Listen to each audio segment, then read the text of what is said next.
Hi, I'm Alex. Tonight we're traveling to a version of Earth that no human has ever seen, a planet without ice caps, without grass, and without people yet overflowing with life. Continents were tearing themselves apart, oceans were being born, and the climate pushed life to grow larger, stranger, and more dominant than ever before.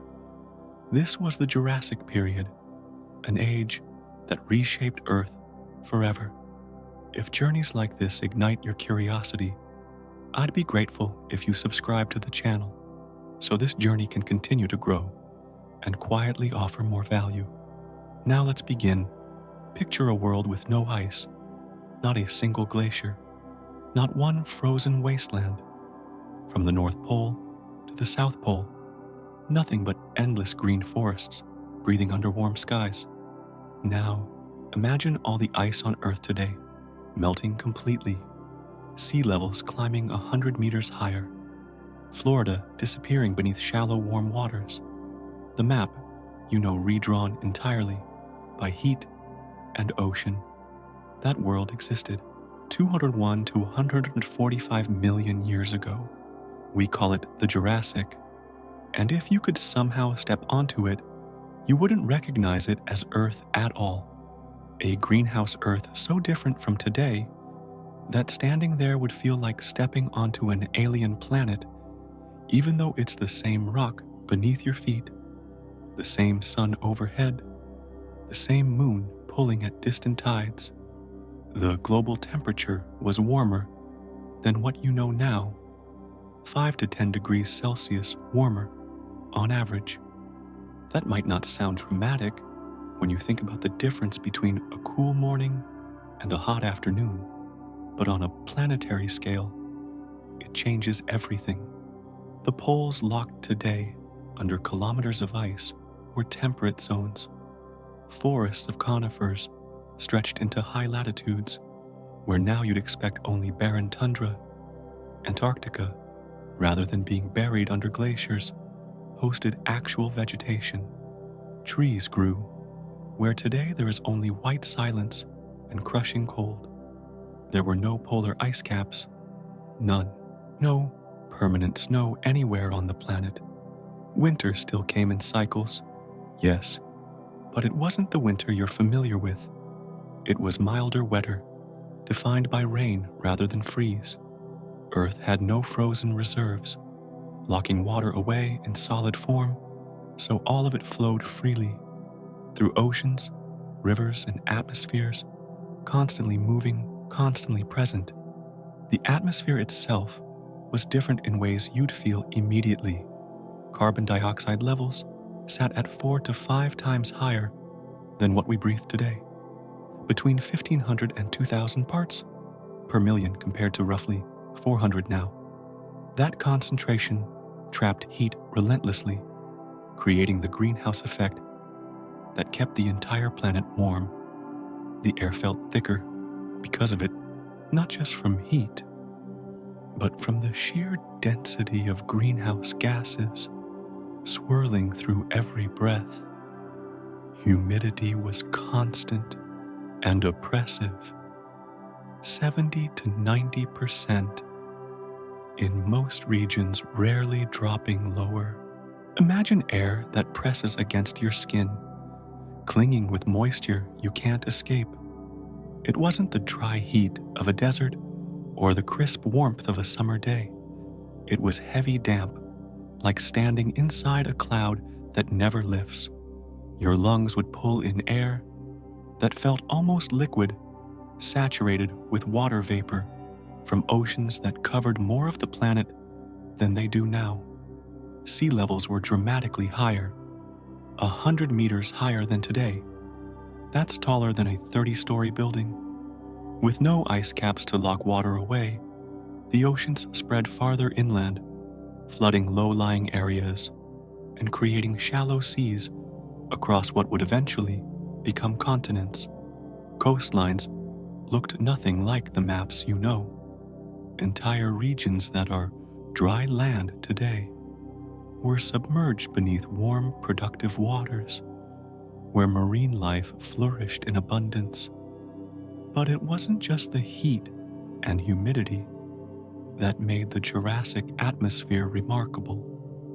The oxygen levels were higher too, between 26 and 30%, compared to the 21% you breathe right now.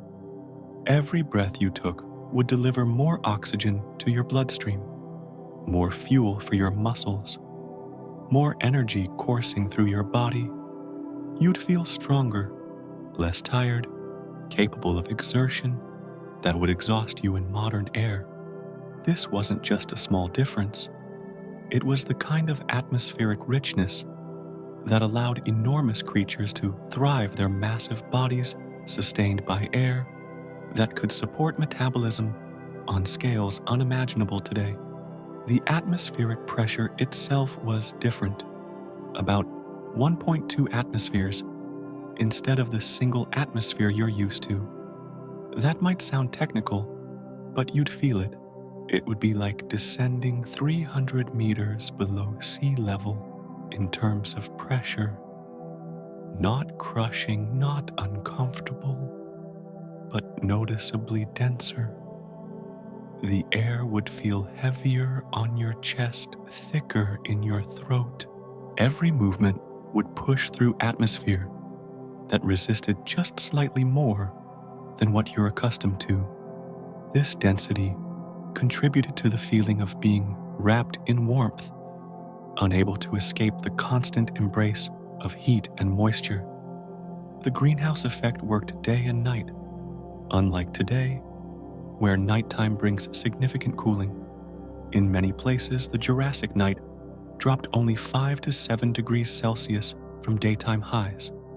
The atmosphere held heat like a blanket, refusing to let it escape into space. This meant the planet never truly cooled. Even at midnight, even in what passed for winter, the warmth persisted. Life never had to adapt to freezing. Plants grew year-round in most places. Animals remained active through all seasons. The rhythm of life wasn't defined by cold snaps or frosts, but by rain and drought, by monsoons and dry spells. This was a world where forests reached almost everywhere. Not just tropical forests near the equator, but forests stretching into high latitudes, approaching the poles themselves. Conifers, cycads, ferns, all thriving in warmth and moisture that allowed them to spread across continents unbroken. The color green dominated every horizon. There were no ice-white poles, no brown frozen tundras, no regions too cold for vegetation, just endless green, broken only by rivers, shallow seas, and volcanic highlands. It's like stepping into a high-end sauna that stretches across the entire planet, except there's no door, no exit, no cool room waiting outside. You're simply there, wrapped in heat and humidity that never relents, breathing air richer than anything your lungs have ever known, standing on a world where warmth is the only constant and ice is nothing more than a concept that doesn't exist. And in that suffocating warmth, in that greenhouse world, where life flourished in abundance, and the atmosphere pressed down with moisture and heat, something far larger than you can imagine was beginning, something violent and transformative, something that would reshape the very surface beneath your feet.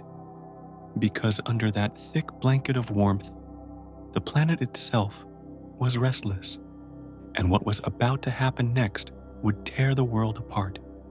Imagine standing on solid ground and hearing a sound, not the crack of a tree branch snapping, not the split of a boulder fracturing, but something deeper, slower, more unsettling, the sound of the continent itself, the very land beneath your feet tearing apart.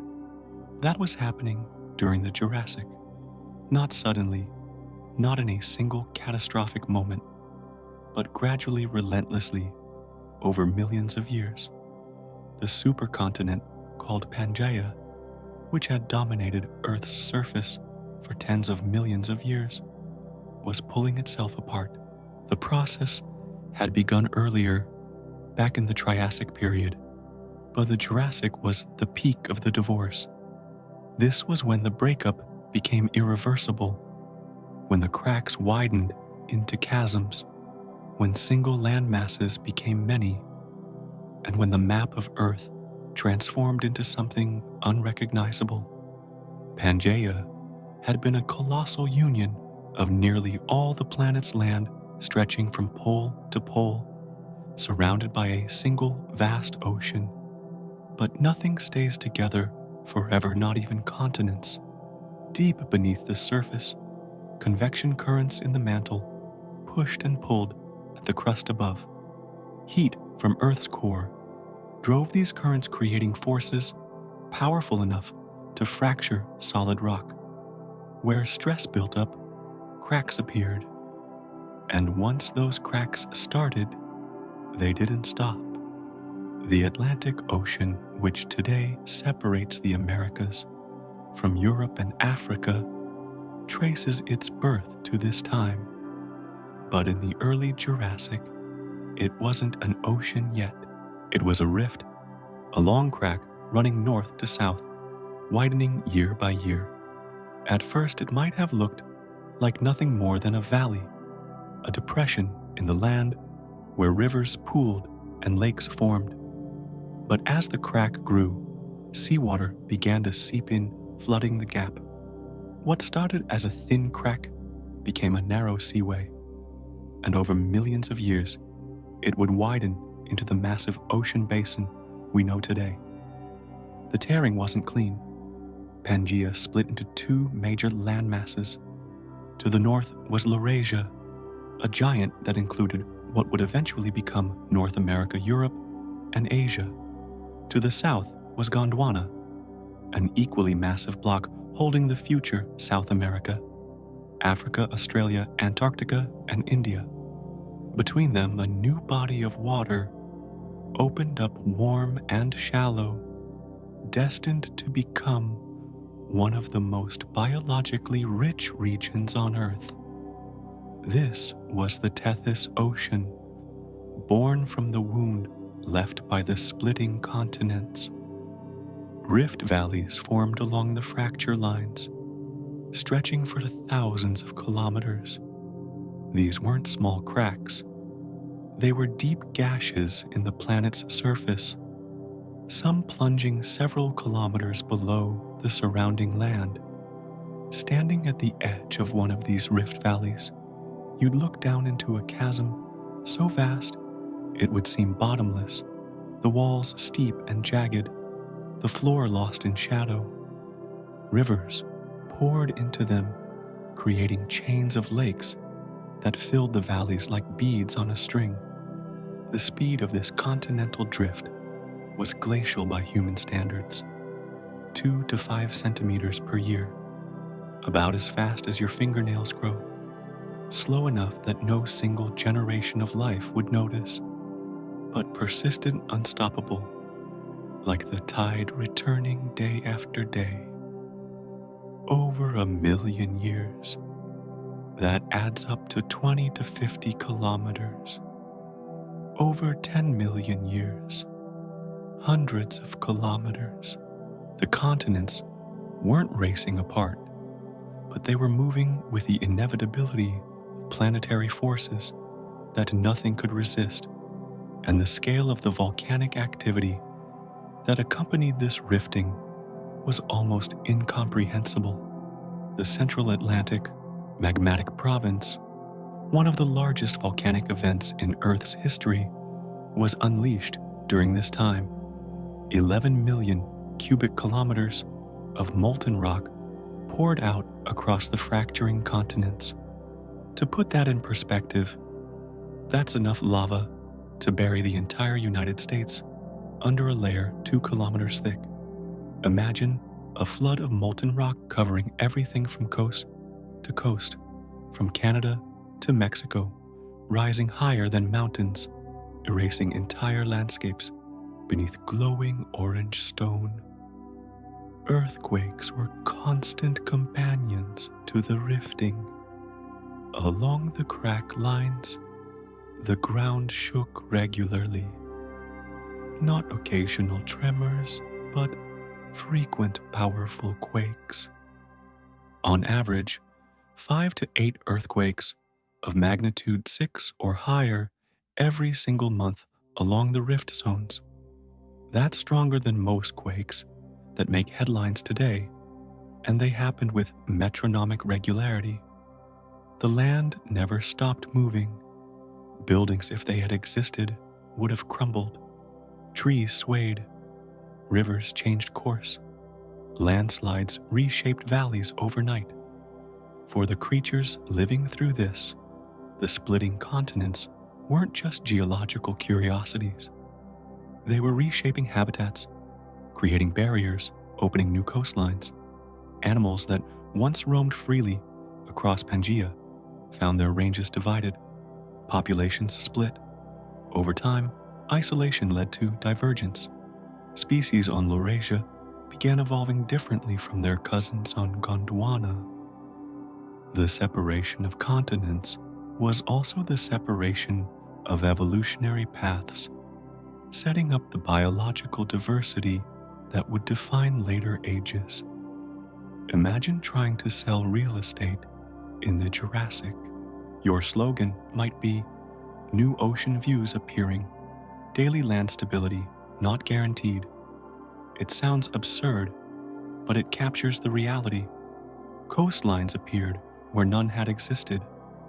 Inland regions that had been dry for millions of years suddenly found themselves near water.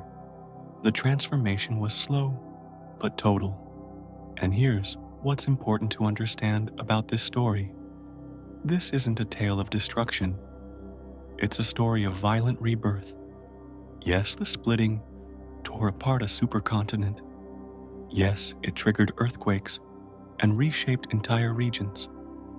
But it also created new opportunities. New coastlines meant new habitats. New shallow seas meant new environments for marine life. The Tethys Ocean, born from this wound, would become a cradle of evolution, supporting coral reefs, fish marine reptiles, and countless other forms of life. The rifting didn't end the world. It multiplied it. The Tethys itself deserves special attention.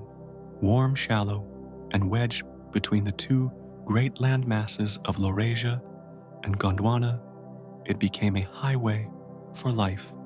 Its waters stretched from what would become the Atlantic all the way to regions that would eventually form parts of Asia. Currents carried warmth and nutrients across vast distances.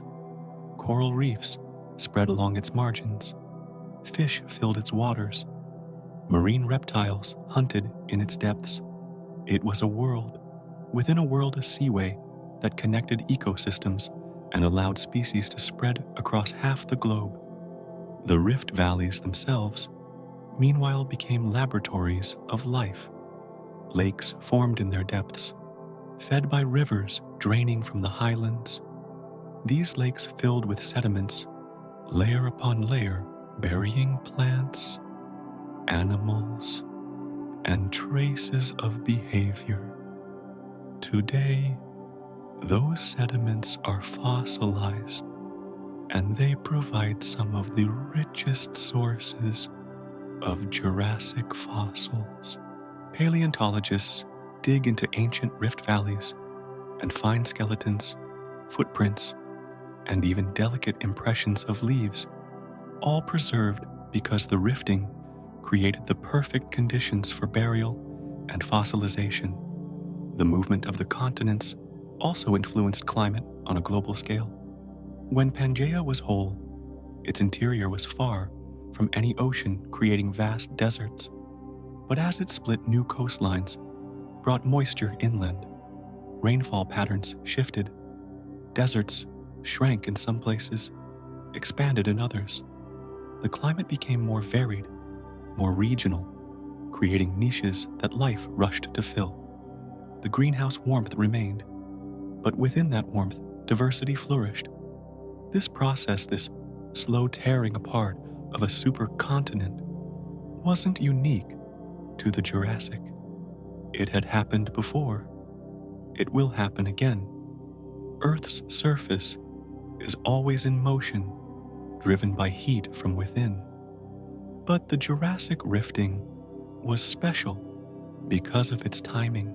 It occurred during a period of warmth and biological abundance, and the new seaways and coastlines it created became stages for some of the most iconic life forms ever to exist. So picture yourself standing on the edge of a rift valley during the Jurassic. The ground beneath you trembles, slightly a reminder that the planet is restless. Ahead of you, the valley stretches into the distance, its floor dark and filled with lakes that shimmer in the sunlight. Behind you, a forest of conifers and cycads spreads across the highlands, and somewhere far below, magma pushes upward, seeking release. 15 to 20 volcanoes erupting simultaneously across the planet. That wasn't rare. That was normal. The sky wasn't blue. It was orange, tinged with gray ash. Welcome to an ordinary day in the Jurassic. The rifting continents didn't just crack open and drift apart quietly. Where the crust split, magma rose. And when magma reaches the surface, it brings hell with it. The Jurassic wasn't just a time of warm seas and lush forests. It was also a time when the Earth's interior vented itself with relentless fury, remaking landscapes, filling valleys with molten rock, and pumping gases into an atmosphere already thick with heat. Volcanic activity was concentrated along the rift zones, the fracture lines where continents tore apart. But the effects spread far beyond those narrow bands. Lava didn't just pool around volcanic vents. It flowed. Basalt floods spread across the land rivers of molten rock, traveling 200, 300, even 500 kilometers from their source. These flows weren't thin streams. They were walls of liquid stone, 50 to 100 meters high, advancing slowly but unstoppably across plains and valleys. Imagine standing in the path of one of these flows. You'd see it coming from kilometers away, a glowing orange mass moving like syrup, incinerating everything it touched. Trees burst into flame before the lava even reached them, ignited by radiant heat. Rivers boiled away into steam. Animals fled in panic, but there was no outrunning a flow that waited. Where the lava passed, it left behind a barren plain of black rock cooling and cracking as it hardened. For years afterward, nothing grew there. The stone was too fresh, too sterile, but the lava itself was only part of the story. The gases released during eruptions were just as significant. Carbon dioxide poured into the atmosphere by the gigaton, feeding the greenhouse effect that kept the planet warm. Sulfur dioxide mixed with water vapor to form clouds of sulfuric acid, which fell as rain that could strip leaves from trees and etch stone. Hydrogen sulfide, smelling of rot, drifted downwind from volcanic vents, poisoning the air in concentrations high enough to kill. The ash was another matter entirely. When volcanoes erupted explosively, they sent columns of ash tens of kilometers into the sky. The ash spread on high-altitude winds, drifting across continents, settling in layers that could bury entire forests. In the immediate aftermath of a major eruption, the sky darkened. Sunlight struggled to penetrate the ash clouds. Temperatures dropped. Plants which depended on sunlight for photosynthesis struggled. Herbivores, which depended on plants, went hungry. Predators, which depended on herbivores, found prey scarce. These volcanic winters didn't last long, 5 to 10 years at most. But in that time, ecosystems were stressed. Some species disappeared from regions entirely. Others survived by migrating or adapting. The volcanic winters were temporary, but they were reminders that even in a greenhouse world, the planet could inflict sudden cold.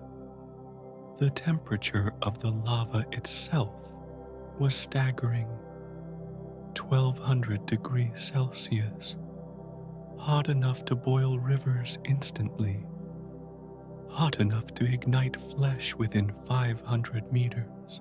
If you stood too close to an active flow, you didn't burn.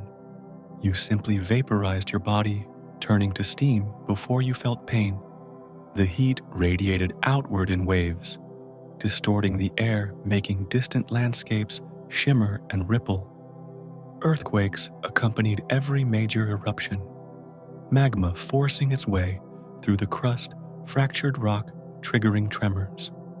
A single large eruption could be followed by 100 or 200 aftershocks over the next month, some strong enough to collapse cliffs or redirect rivers. The ground never settled. It shook, cracked, and shifted constantly, and yet life adapted. It always does. The volcanic soils, once they cooled and weathered, became some of the most fertile on the planet. Ash contains minerals that plants need nutrients locked away in the rock until heat and chemistry release them. After a few decades, ferns began to colonize the black basalt. Their spores carried on the wind, landed in cracks where moisture collected. They sprouted, sending roots into the thin soil, beginning the slow process of reclaiming the land. Within a century, forests could return to volcanic plains. Cycads took root in the enriched soil. Conifers grew tall, their roots breaking through the basalt, accelerating its breakdown into dirt. The cycle of destruction and renewal was constant. Fire cleared the land, then life reclaimed it stronger than before. Sulfur dioxide from the volcanoes was particularly insidious. It combined with moisture in the atmosphere to form sulfuric acid droplets, which fell as acid rain. Within 200 kilometers of an active volcano, rainfall could have a pH as low as 3 or 4 acidic, enough to damage plant tissue and poison freshwater streams. Fish died in lakes downwind of eruptions. Plants lost their leaves, their tissues burned by the acid, but even this eventually neutralized. Rain washed the acid into rivers, which carried it to the sea, where it was diluted into insignificance. It's like running a furnace in the middle of summer, except the furnace isn't in your basement. It's scattered across the planet, dozens of them, all burning at once, all pumping heat and gas into an atmosphere that's already sweltering. The Jurassic wasn't just warm because of trapped sunlight. It was warm because the planet itself was on fire. But here's what you need to remember. The volcanoes didn't destroy the Jurassic world. They shaped it. They made it. The carbon dioxide they released fed the greenhouse effect, which kept the poles warm and allowed forests to spread everywhere. The ash they produced fertilized soils, which supported the vegetation that fed the giant herbivores. The rifting they accompanied opened new seaways, which created new habitats. The volcanoes weren't villains. They were architects. Picture yourself on a ridge overlooking a volcanic plain. In the distance, a cone glows, orange lava spilling down its flanks in slow, inevitable flows. Ash drifts on the wind, settling in a fine gray dust on everything around you. The air smells of sulfur and heat. The ground beneath your feet trembles faintly, a low vibration you feel more than hear. And yet in the valleys, beyond the reach of the lava, forests stand green and tall, unbothered, thriving in the warmth and moisture that the volcanoes help create. The fires would eventually die down. The lava would cool and harden. The ash would settle and be absorbed into the soil. But what was rising from those ashes, what was beginning to spread across the cooled rock and the enriched earth, would cover the entire planet in green. Not a single flower existed, not one blade of grass. Yet this was the greenest planet that ever was.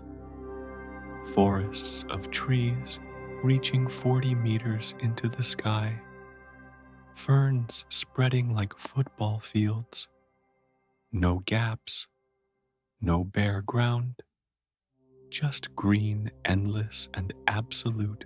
If you could walk through a Jurassic landscape, the first thing that would strike you isn't the absence of animals, but the overwhelming presence of plants. They were everywhere, filling every available space, crowding against each other, in competition for light and moisture. The world was carpeted, blanketed, drowned in vegetation, and it all happened without the flowers, fruits, and grasses that define plant life today. The giants of this green empire were the conifers, towering trees that dominated the forests, reaching heights of 40 to 60 meters, some even taller. Their trunks were massive, 3 to 4 meters wide, thick enough that it would take several people holding hands to circle one. Their bark was rough and deeply furrowed armor against fire and herbivores. Their branches spread in layers, creating canopies so dense that sunlight barely reached the forest floor below. These weren't the pines and spruces you might recognize from modern forests, though they belonged to the same family. They were ancient relatives, adapted to the Jurassic greenhouse. Their needles were tough, designed to conserve water, even in humid conditions, because droughts still came, despite the overall wetness of the climate. Their cones were large, sometimes the size of a human head, filled with seeds protected by woody scales. When the cones opened, the seeds scattered on the wind or fell to the ground, waiting for the right conditions to sprout. Walking beneath these trees would be like entering a cathedral. The trunks rose like pillars, straight and evenly spaced. The canopy overhead filtered the light into a soft green glow. The air would smell of resin, sharp and clean, mixing with the damp earthiness of decomposing nettles. The ground would be cushioned with layers of fallen debris needles and cones accumulating faster than they could rot away. But the conifers didn't grow alone. Beneath them, filling the open spaces between trunks, were the cycads. These plants looked something like palms, though they weren't related. They had thick, stout trunks, sometimes just a meter tall, sometimes reaching several meters. From the top of each trunk, a crown of stiff, leathery leaves radiated outward, each leaf as long as your arm and divided into sharp spear-like segments. Cycads covered the lowlands and plains where conifers couldn't dominate. They clustered in groves, their crowns overlapping, creating a mid-level layer of vegetation between the towering trees and the ground. They reproduced using cones, not flowers, massive structures that grew at the center of the crown. Some cones were so large and heavy, they could crush smaller plants when they fell. The seeds inside were protected by tough shells, allowing them to survive long journeys or harsh conditions before germinating. Herbivores fed on cycads, constantly tearing at the tough leaves with specialized teeth or beaks. But the plants were resilient. They could regrow after being grazed, sending up new leaves from the crown even after most of the old ones had been stripped away. This resilience made them abundant, allowing them to spread across vast areas despite the constant pressure from hungry mouths. And then there were the ferns.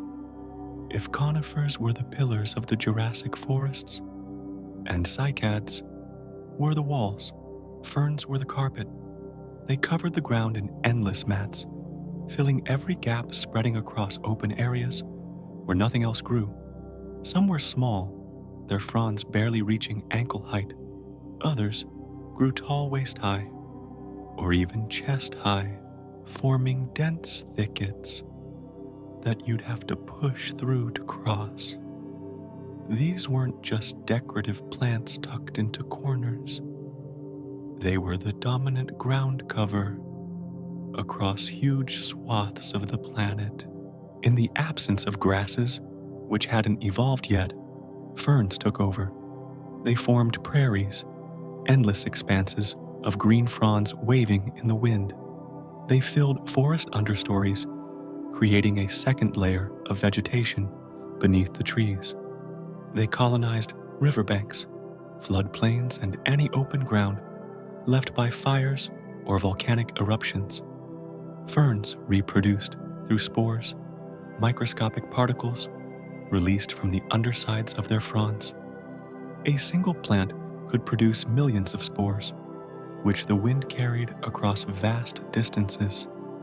When conditions were right, moist, and warm, the spores germinated almost instantly. This allowed ferns to spread rapidly, colonizing disturbed ground before other plants could establish themselves. The speed at which they grew was remarkable. In the Jurassic atmosphere, rich with carbon dioxide and moisture, photosynthesis happened 50% faster than it does today. Plants could convert sunlight into energy more efficiently, growing larger and faster than their modern descendants. Ferns took full advantage of this, spreading across landscapes with explosive speed. After a forest fire, which were common due to lightning strikes, ferns would be the first plants to return. Within 2 to 3 years, they could completely cover ground that had been burned bare. Their spores germinated in the ash-enriched soil, their fronds unfurling and spreading until the black ground disappeared beneath green. Once the ferns established themselves, other plants followed.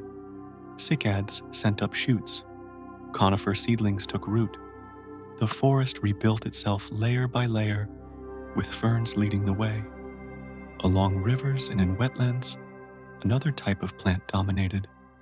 Horsetails, relatives of the small plants you might see today along streams, grew to staggering heights in the Jurassic, 10 to 15 meters tall, their hollow, segmented stalks rising like bamboo.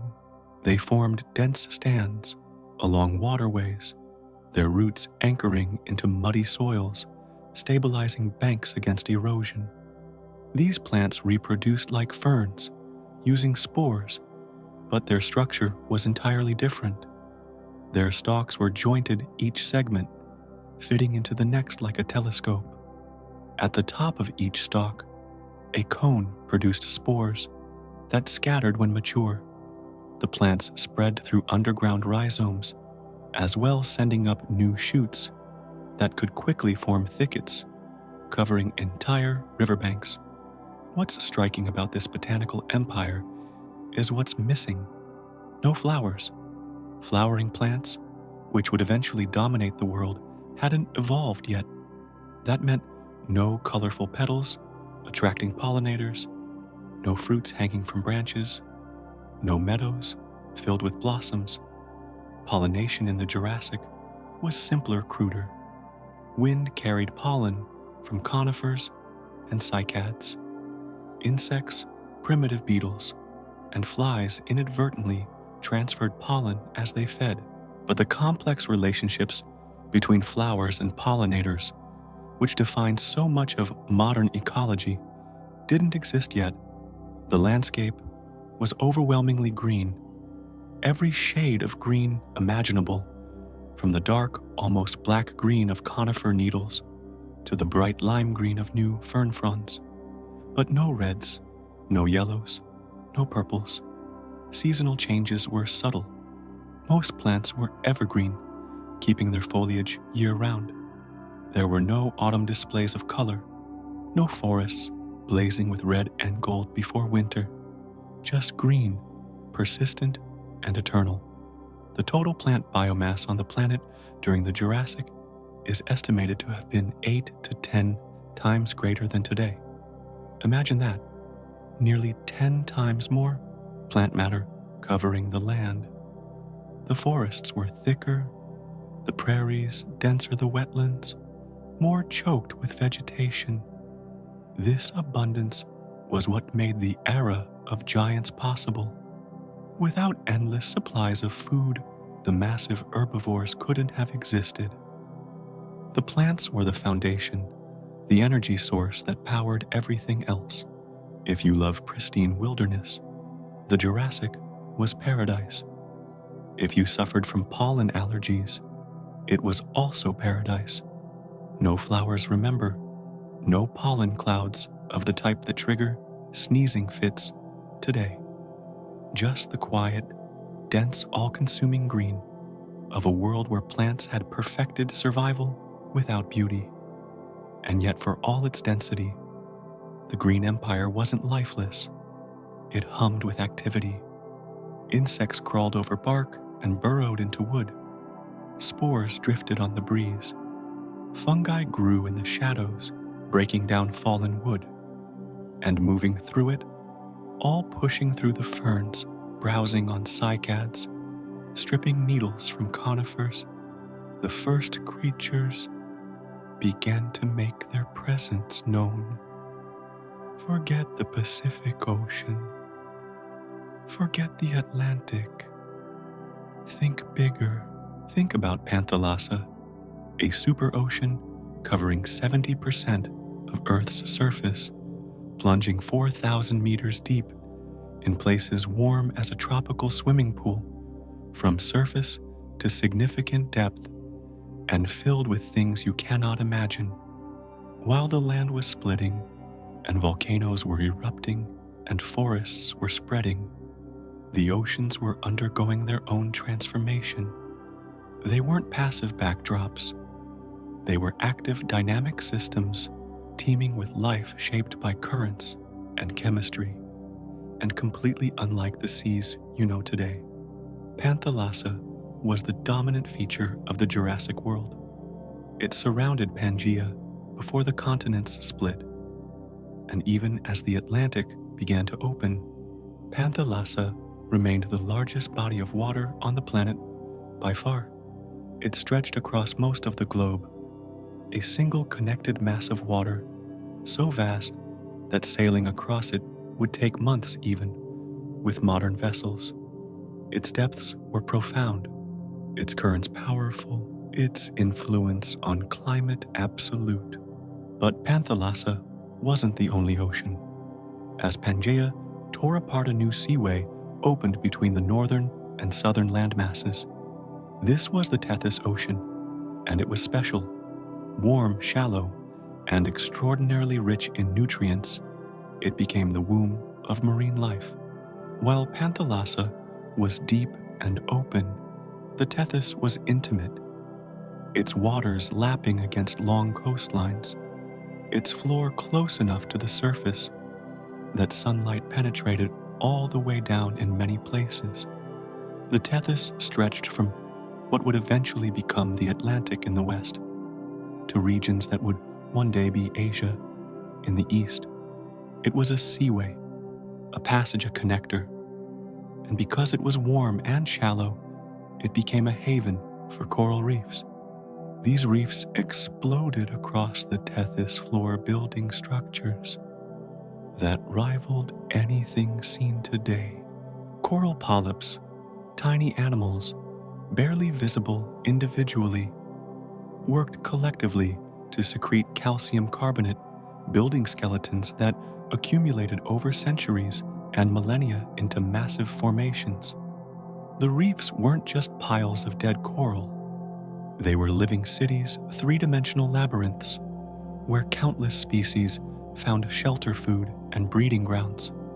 Fish darted through coral branches. Mollusks clung to hard surfaces. Crustaceans scuttled across the reef floor, scavenging and hunting. Sponges anchored themselves, firmly filtering water for nutrients. Every crevice, every shadow, every crack in the coral held life. The explosion of coral reefs in the Jurassic wasn't just about abundance, it was about density.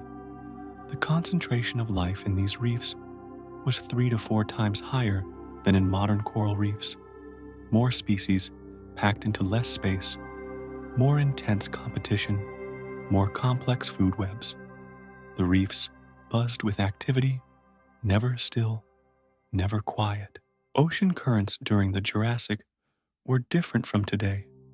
Without polar ice caps, there was no cold, dense water sinking at the poles and driving deep circulation. Instead, warm water dominated everywhere.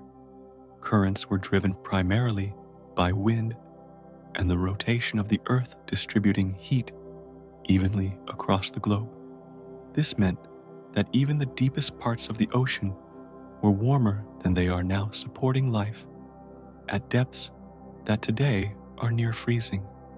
The average temperature of seawater sat between 24 and 28 degrees Celsius. Compare that to the current global average of 17 degrees. The Jurassic oceans were warm baths. Even at a depth, temperatures rarely dropped below 15 degrees. This warmth had profound effects. Metabolisms ran faster. Animals grew larger. Reproduction happened more frequently. The oceans were engines of biological productivity. Salinity was slightly lower than today, averaging 33 to 34 parts per thousand instead of the current 35. This was because the Jurassic climate was wetter with more rainfall and river runoff diluting the oceans. Lower salinity affected buoyancy and the distribution of certain species, but overall, the oceans remained salty enough to support the same basic chemistry of life. Sea levels, as mentioned earlier, were dramatically higher, 100 meters or more above current levels. This meant that shallow seas flooded the edges of continents, creating vast expanses of warm, sunlit water. These epicontinental seas, as they're called, were incredibly productive. Nutrients washed in from the land. Sunlight penetrated to the bottom. Algae bloomed. Fish swarmed. Predators followed. The coastlines were completely different from anything you'd recognize today. Long stretches of shallow water extended for hundreds of kilometers from what would eventually become dry land. Lagoons formed behind reefs, calm and protected. Estuaries, where rivers met the sea, became mixing zones of fresh and salt water, supporting unique communities of life adapted to fluctuating conditions. Imagine diving into the Tethys during the Jurassic. The water would be bathtub warm against your skin. Visibility would be excellent, the water clear and blue.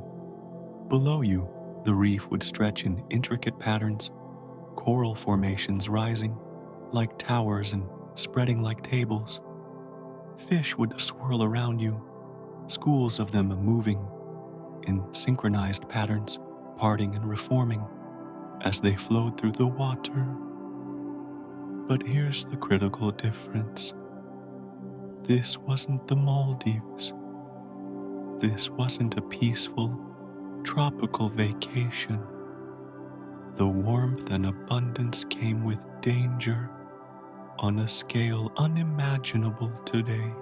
Because these waters, these warm, productive, beautiful waters, were patrolled by creatures that made modern sharks look tame by comparison.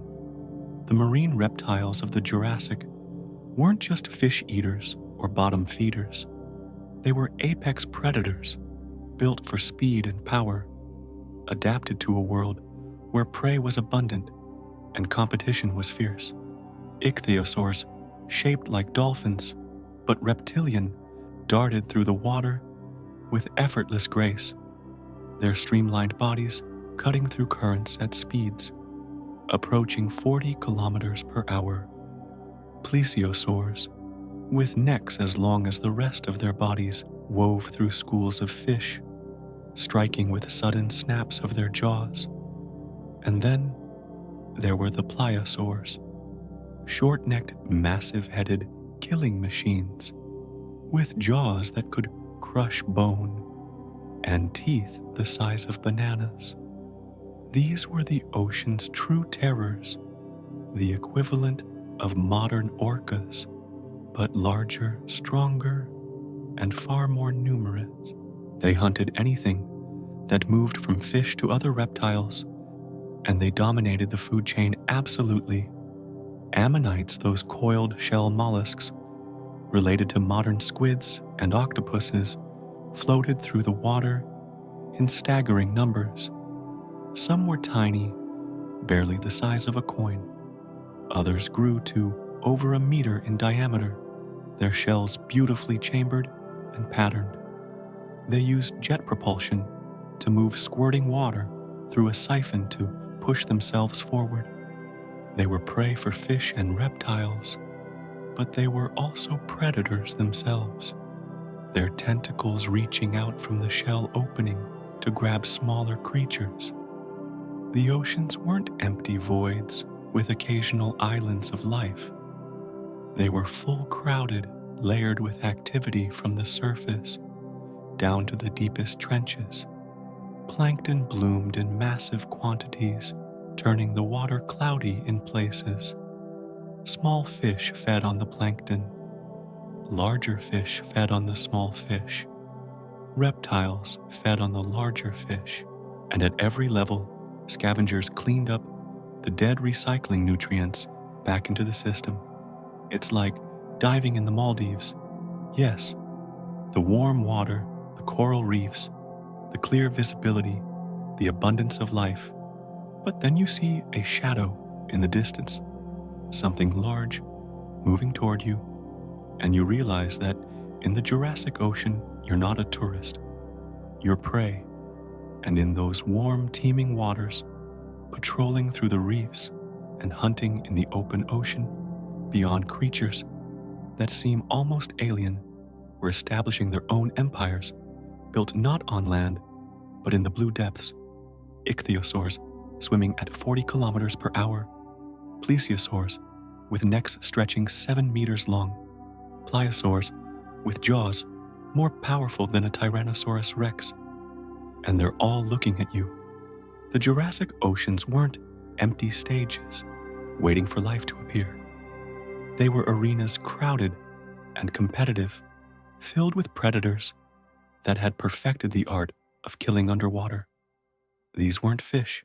They were reptiles, descendants of land-dwelling ancestors that had returned to the sea millions of years earlier and transformed themselves into shapes that seem almost alien when you see their fossils today. Start with the ichthyosaurs. If you saw one from a distance, you might mistake it for a dolphin. The resemblance is uncanny. Streamlined body, pointed snout tail flukes, even the dorsal fin. But look closer and the differences become clear. This was a reptile, not a mammal. It had lungs, not gills, which meant it had to surface to breathe. Its skin was smooth and probably rubbery, lacking the scales you'd expect from a reptile. And its eyes, those massive eyes, were unlike anything on a dolphin. Ichthyosaur eyes were enormous. Some species had eyeballs 30 centimeters in diameter, about the size of dinner plates. These were the largest eyes of any vertebrate ever discovered. Why so large? Because ichthyosaurs dove deep, hunting in waters where sunlight barely penetrated. Those massive eyes gathered every available photon, allowing them to see in near darkness. They could track prey at depths of 500 to 600 meters, far below where most creatures could function. The speed of ichthyosaurs was terrifying. 40 kilometers per hour in short bursts, sustained speeds of 20 to 30 kilometers per hour. They achieved this through pure hydrodynamic efficiency. Every curve of their body reduced drag. Their tail moved side to side, dolphin-like, generating thrust with minimal effort. Their flippers acted as stabilizers and rudders, allowing tight turns and sudden direction changes. They were built for pursuit, for chasing down fast-moving fish and squid in open water where there was nowhere to hide. Fossil evidence has given us extraordinary insights into their lives. One remarkable specimen shows a female ichthyosaur in the process of giving birth, the baby emerging tail, first frozen in stone at the moment of delivery. This proved beyond doubt that ichthyosaurs gave live birth in the water, just like modern dolphins and whales. They didn't crawl onto beaches to lay eggs. They were fully aquatic, spending their entire lives submerged except for the moments when they surfaced to breathe. Then there were the plesiosaurs, creatures so strange that when their fossils were first discovered, scientists struggled to understand how they could have functioned. Picture a body like a barrel, broad and flat, 4 flippers large and powerful, positioned at the corners, a tail short and barely noticeable, and then the neck, long, impossibly long, in some species stretching 7 meters or more, tipped with a small head filled with sharp interlocking teeth. Plesiosaurs swam, using those 4 flippers in a motion that resembled underwater flight. They didn't paddle. They flew through the water, the flippers beating in coordinated strokes that propelled them forward with surprising speed and agility. This gave them maneuverability that ichthyosaurs couldn't match. They could twist, turn, and change direction almost instantly. That long neck was both a weapon and a tool. It allowed plesiosaurs to keep their body at a distance while their head darted into schools of fish. The neck would weave like a snake, striking suddenly, the jaws snapping shut on prey before it could react. Some species had necks with as many as 76 vertebrae, giving them incredible flexibility. Others had shorter, thicker necks, sacrificing reach for power. But the true monsters of the Jurassic Seas were the pliosaurs. These were plesiosaurs' cousins, but built on a completely different plan. Short necks, massive heads, bodies like torpedoes. They were pure predators, apex hunters that feared nothing in the ocean. A large pliosaur's head could be 3 meters long. 3 meters. That's longer than most cars are tall. The jaws were filled with teeth that measured 30 centimeters in length, conical and sharp, designed for piercing and gripping. The bite force of a large pliosaur has been estimated at 33,000 newtons. To put that in perspective, a great white shark's bite measures about 8,000 newtons. pliosaur could bite 4 times harder than the most powerful shark alive today. What did they hunt with that kind of power? Everything. Fish, squid, other marine reptiles, even other pliosaurs. Fossil evidence shows bite marks on plesiosaur bones that match pliosaur teeth. These were cannibals when the opportunity presented itself. They were the orcas of their age, intelligent, powerful, and utterly dominant. Swimming in Jurassic waters meant understanding that you were never safe. An ichthyosaur could overtake you in seconds. A plesiosaur could strike from an unexpected angle, its neck reaching farther than you'd anticipate. And a pliosaur, well, if a pliosaur decided you were prey, the encounter would be brief and final. And yet, for all these reptilian terrors, the oceans were also filled with smaller life. Ammonites, those coiled shell cephalopods, existed in staggering abundance. They floated through the water in such numbers that their fossils now serve as index markers for geologists used to date rock layers with precision. Each species of ammonite had a distinctive shell pattern, and they evolved so rapidly that finding a particular ammonite species in a rock formation tells you exactly when that rock formed, accurate to within 1 million years or less. Ammonites ranged from tiny coin-sized shells to massive ones over 1 meter across. Their shells were divided internally into chambers, which they filled with gas or fluid to control buoyancy. They moved by jet propulsion, squirting water through a siphon to push themselves backward or forward. Their tentacles extended from the shell opening, grabbing small prey or defending against predators. Sharks were present too, though they weren't the largest predators. Jurassic sharks came in many forms, from small bottom feeders to mid-sized hunters. Their teeth, constantly shed and replaced, appear frequently in fossil deposits. The variety of tooth shapes shows how diverse their diets were. Some had needle-like teeth for gripping slippery fish. Others had broader serrated teeth for cutting flesh. They were adaptable, filling niches wherever opportunities existed. Bony fish, the ancestors of most fish alive today, swarmed through the water in enormous schools. Small ones fed on plankton, larger ones preyed on the small ones. Some grew to impressive sizes, becoming prey for reptiles or sharks.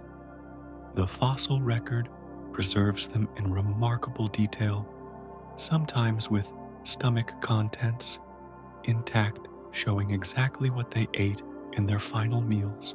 The coral reefs were cities within the ocean, packed with life at every level. Small fish hid in coral branches. Crustaceans scuttled across the reef floor. Mollusks clung to hard surfaces. Sponges filtered water continuously. And above it all, ichthyosaurs and plesiosaurs patrolled, always hunting, always watching. Swimming in the Jurassic Ocean. That's your last choice. After you've run out of all other choices, after you've considered literally every other option, then maybe you'd risk it. And even then you'd spend every second scanning the water around you, watching for shadows that move too purposefully, listening for sounds that don't belong. Because in those warm, clear waters, surrounded by coral and fish and beauty, death was never more than a few seconds away. The demons beneath were always there, always hungry, and they owned every drop of water in that ancient sea. But as terrifying as the ocean was, as filled with teeth and power and danger, the land held something even more extraordinary, something that made the marine reptiles seem almost ordinary By comparison, Brachiosaurus, 25 meters long, 13 meters tall, 70 tons heavy. To keep that body alive, functioning, moving, it had to eat 400 kilograms of leaves every single day for 60 years. Think about that for a moment. 400 kilograms. That's roughly 900 pounds every day, without fail. A Brachiosaurus couldn't skip meals. It couldn't fast.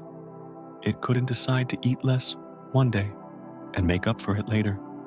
Its metabolism demanded constant fuel, and the only way to provide it was to eat ceaselessly from dawn until dusk, stripping leaves from trees and cycads and ferns in quantities that seem impossible.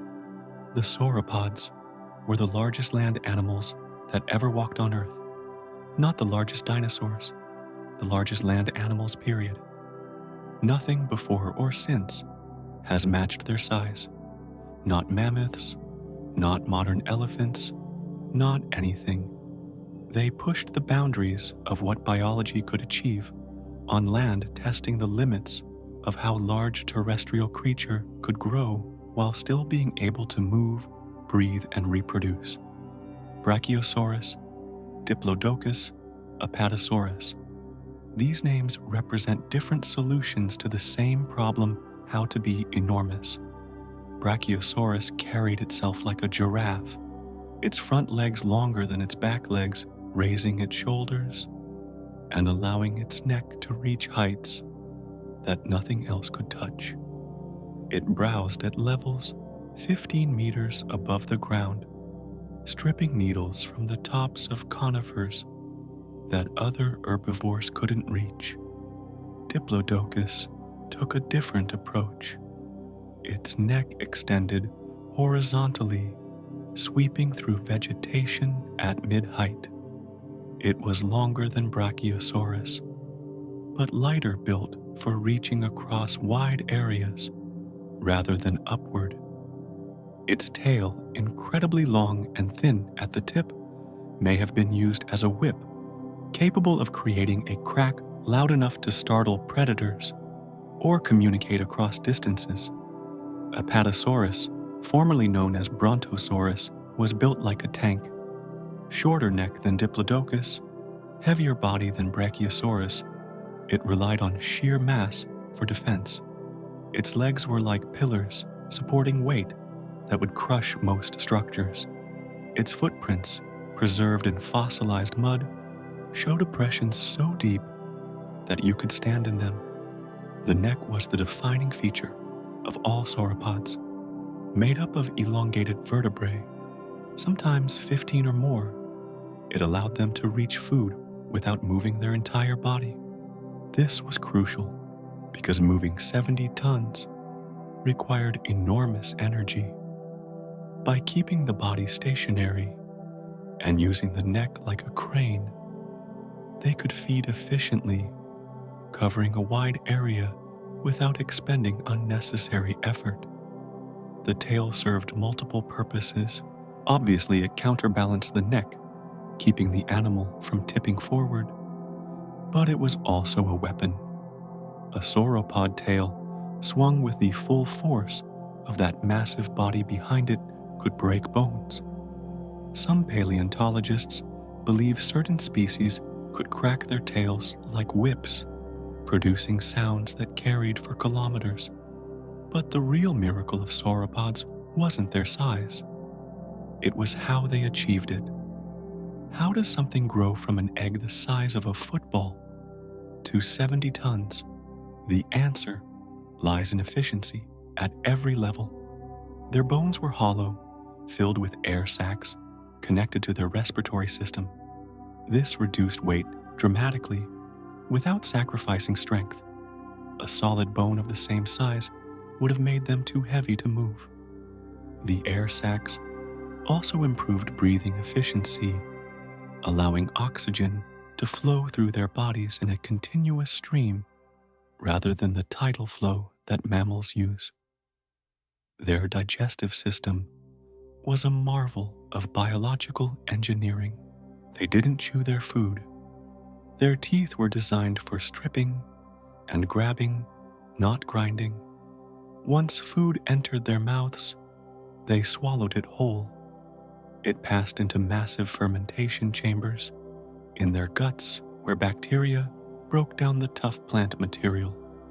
To aid this process, many sauropods swallowed stones called gastroliths, which tumbled around in their stomachs, mechanically grinding food into smaller pieces. The fermentation process produced enormous amounts of methane. A herd of sauropods would have released so much gas that it might have contributed to the greenhouse climate. But it also extracted maximum nutrition from plants that would be indigestible to most animals. Conifers, cycads, and ferns are tough, fibrous, low in nutrients. Only a digestive system of this scale and complexity could extract enough energy from them to power a 70-ton body. Their hearts were extraordinary. A Brachiosaurus heart might have weighed 400 kilograms, roughly the weight of a large motorcycle. It beat slowly, perhaps 40 times per minute, compared to 70 for a human. But each beat pumped blood with tremendous force, generating blood pressure of 200 over 160 millimeters of mercury, high enough to push blood all the way up a 9-meter neck to a brain perched at the top. Growth rates were staggering, from an egg 25 centimeters long to an adult weighing 70 tons in roughly 30 years. That's an average growth rate of 2.3 tons per year. Compare that to an elephant, which takes 16 years to reach 6 tons. Sauropods grew faster than any land animal alive today, and they kept growing for decades. Their daily energy requirements matched their size, 200,000 kilocalories per day to maintain metabolism, move, and grow. That's equivalent to the daily caloric needs of 100 adult humans. Imagine having to consume 100 people's worth of food every single day just to stay alive. Think about what that means for your own life. Imagine you had to eat 400 hamburgers every day, not because you wanted to, because you'd die if you didn't. Every morning you wake up knowing you have to consume an impossible amount of food before sunset. That was a sauropod's existence, an endless cycle of eating, processing, and eating again. They moved in herds, 15 to 30 individuals traveling together. Fossil trackways show adults walking alongside juveniles, suggesting family groups, or at least social structures, where young were protected. A herd on the move would have been visible from kilometers away, clouds of dust rising from their footsteps, the ground trembling under their combined weight. Their impact on the landscape was profound. Forests opened up where they browsed gaps forming in the canopy. As they pulled down branches, their dung fertilized soil, spreading nutrients and seeds. Their footsteps created depressions that filled with water, becoming ponds. They were ecosystem engineers, reshaping their environment simply by existing. But despite their size, despite their strength, despite the fact that a full-grown Brachiosaurus was nearly invulnerable, they weren't safe. The young were vulnerable, the sick were vulnerable, and even the healthy adults had to watch constantly, because in the forests and plains of the Jurassic shadows moved with purpose. Predators studied the herds. They waited, they calculated, and when the moment was right, when an individual strayed too far from the group or showed signs of weakness, those shadows stepped forward, 9 meters long, 2 tons of muscle and bone, running at 35 kilometers per hour. teeth like serrated steak knives, 10 centimeters long. Allosaurus wasn't just a meat-eating dinosaur. It was a masterpiece of killing engineering. If the sauropods were the tanks of the Jurassic, Allosaurus was the fighter jet, fast maneuverable and absolutely lethal when it locked onto prey. This wasn't a mindless monster charging blindly at anything that moved. This was a calculated predator, built by millions of years of evolution to do one thing exceptionally well: bring down animals much larger than itself. An adult Allosaurus measured 9 to 12 meters from snout to tail tip. Its skull was large, but surprisingly lightweight, filled with openings that reduced mass without sacrificing strength. The jaws were lined with dozens of teeth, each one curved backward and serrated along both edges like a saw. When these teeth penetrated flesh, they didn't just pierce, they sliced. The body was balanced perfectly for pursuit. Strong hind legs provided power for running and leaping. The tail, long and muscular, acted as a counterweight, allowing sharp turns without losing balance. The arms, though smaller than the legs, weren't vestigial. Each hand carried 3 fingers, tipped with claws, 15 centimeters long, curved and sharp. These claws could grip and slash, adding another weapon to an already formidable arsenal. Speed estimates for Allosaurus put it at 30 to 35 kilometers per hour in short bursts of 100 meters or so. That's faster than Usain Bolt at his peak. For something weighing 2 tons, that's extraordinary. It couldn't maintain that speed for long distances, but it didn't need to. Most hunts were decided in the first few seconds. The bite force of Allosaurus has been calculated at 3,000 to 4,000 newtons. That's nowhere near Tyrannosaurus rex, which came later and could bite with over 10,000 newtons. But Allosaurus didn't need to crush bone. Its strategy was different. Its teeth were designed for cutting, not crushing. It would slash at prey, inflicting deep wounds that bled heavily. Then it would back off and wait. This is the bite and bleed strategy, where the predator doesn't risk getting trampled or impaled by staying close. Instead, it inflicts damage and lets blood loss weaken the victim. Fossil evidence supports this tactic. Sauropod bones have been found with bite marks that match Allosaurus teeth perfectly. Some of these marks show signs of healing, proving the sauropod survived the attack. Others show fatal damage. The wounds are typically on the neck or hindquarters, places where major blood vessels run close to the surface. An Allosaurus didn't need to kill immediately. It just needed to wound, then follow until the prey collapsed from blood loss. Whether Allosaurus hunted in groups remains controversial.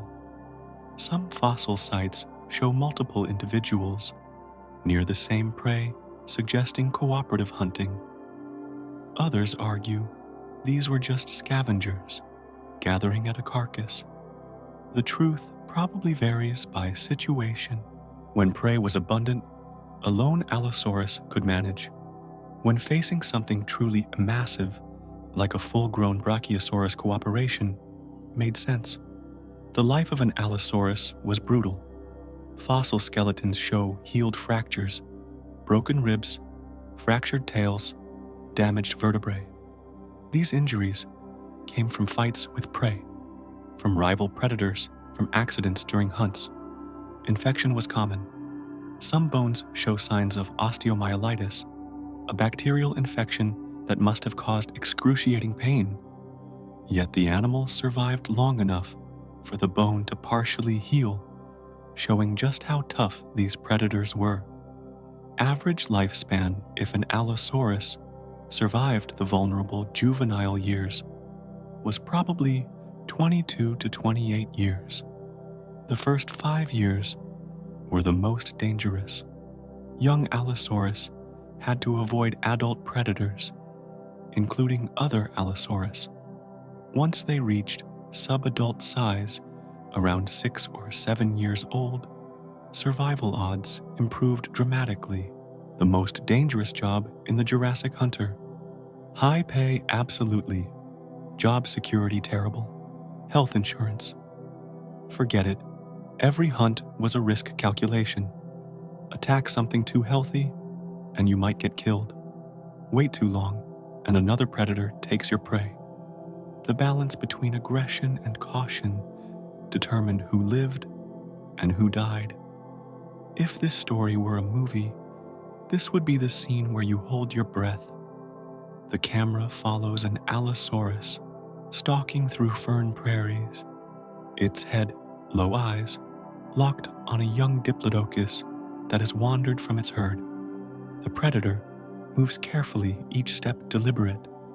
The distance closes, tension builds, and then the explosive sprint, the leap, the flash of teeth and claws, the desperate struggle.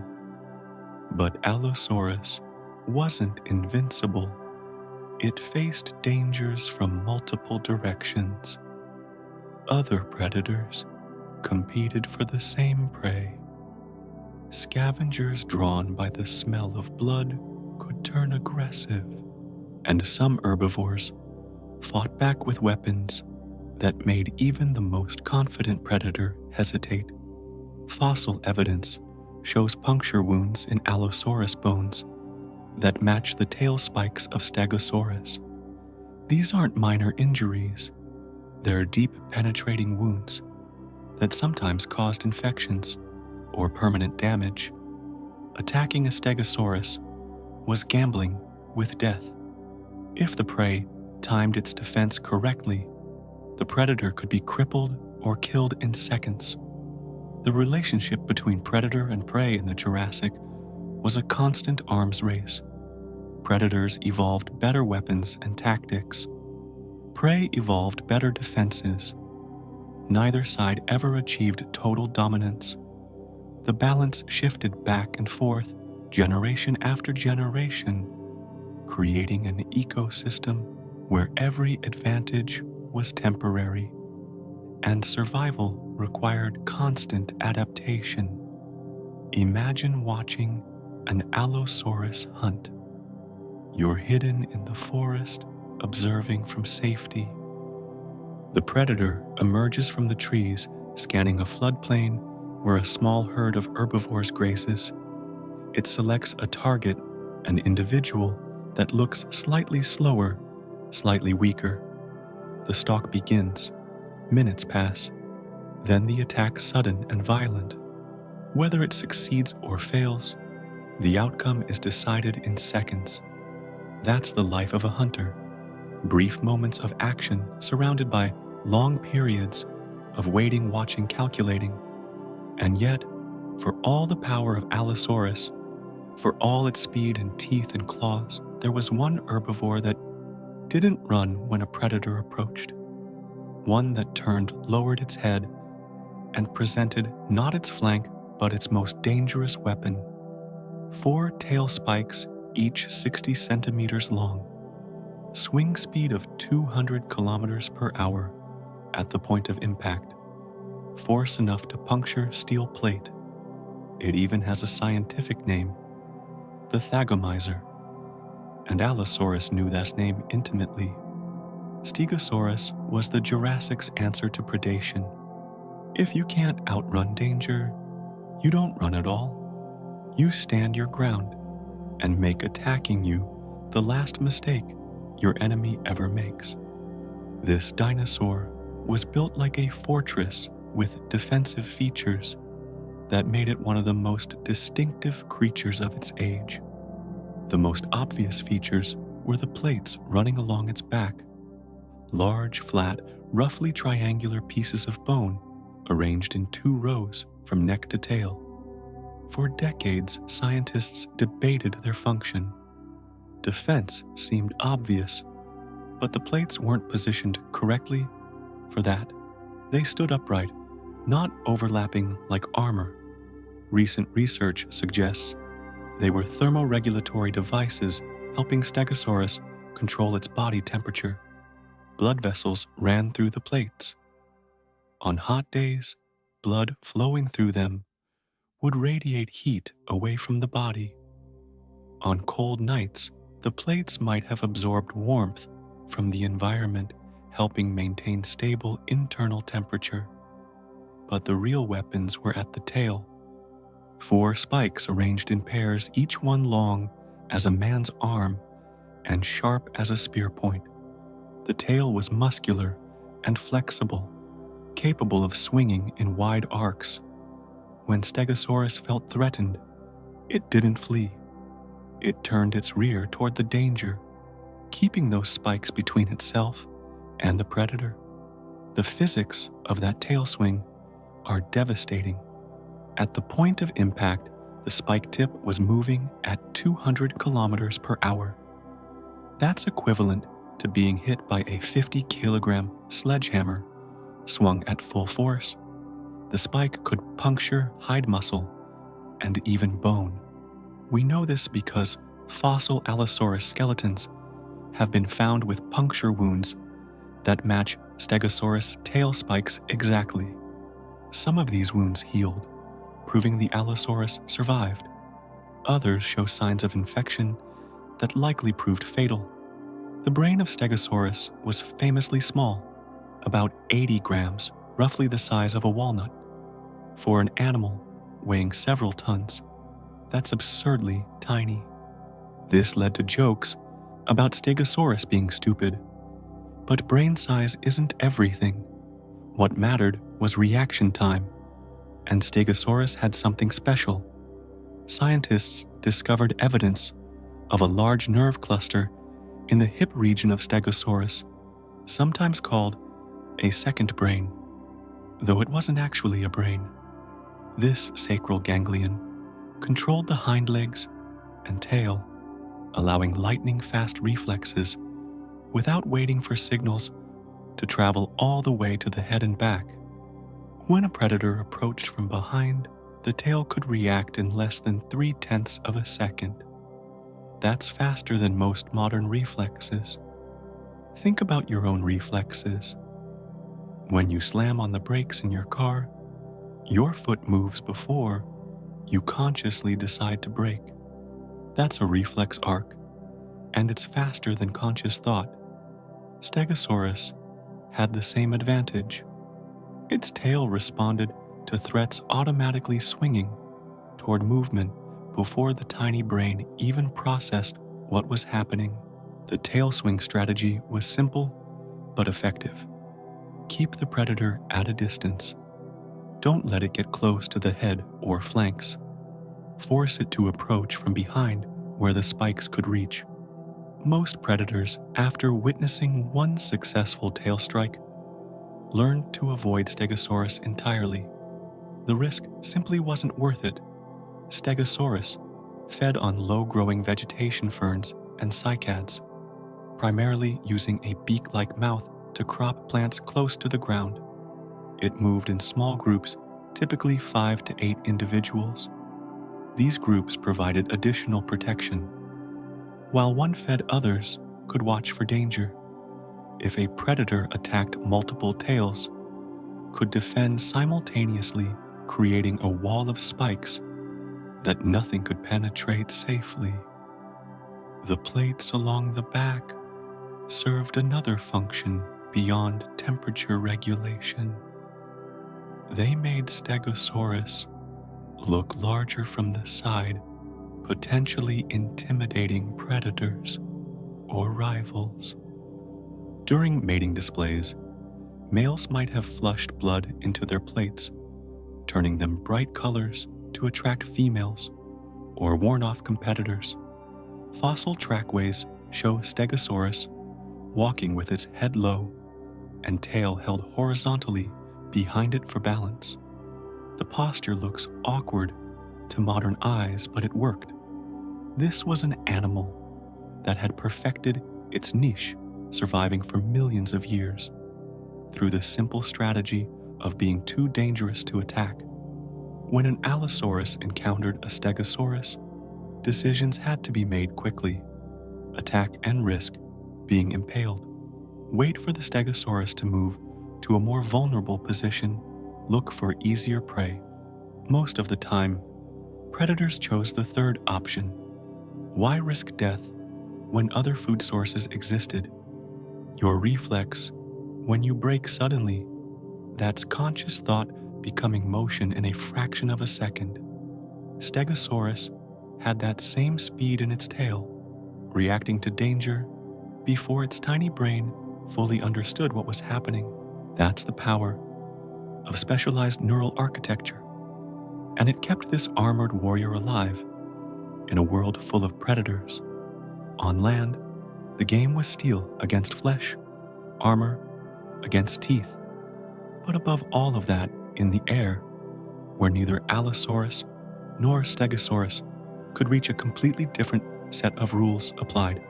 Archaeopteryx, half dinosaur, half bird, entirely a miracle of evolution.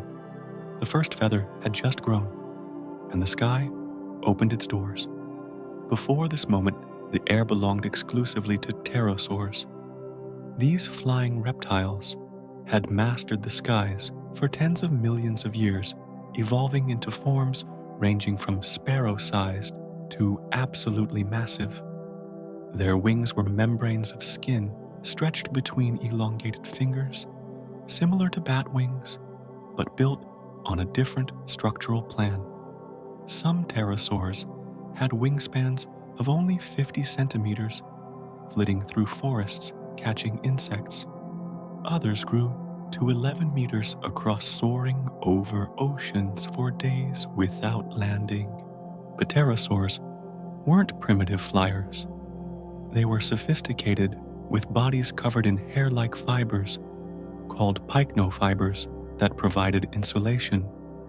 Their bones were hollow and incredibly light, their flight muscles powerful and efficient.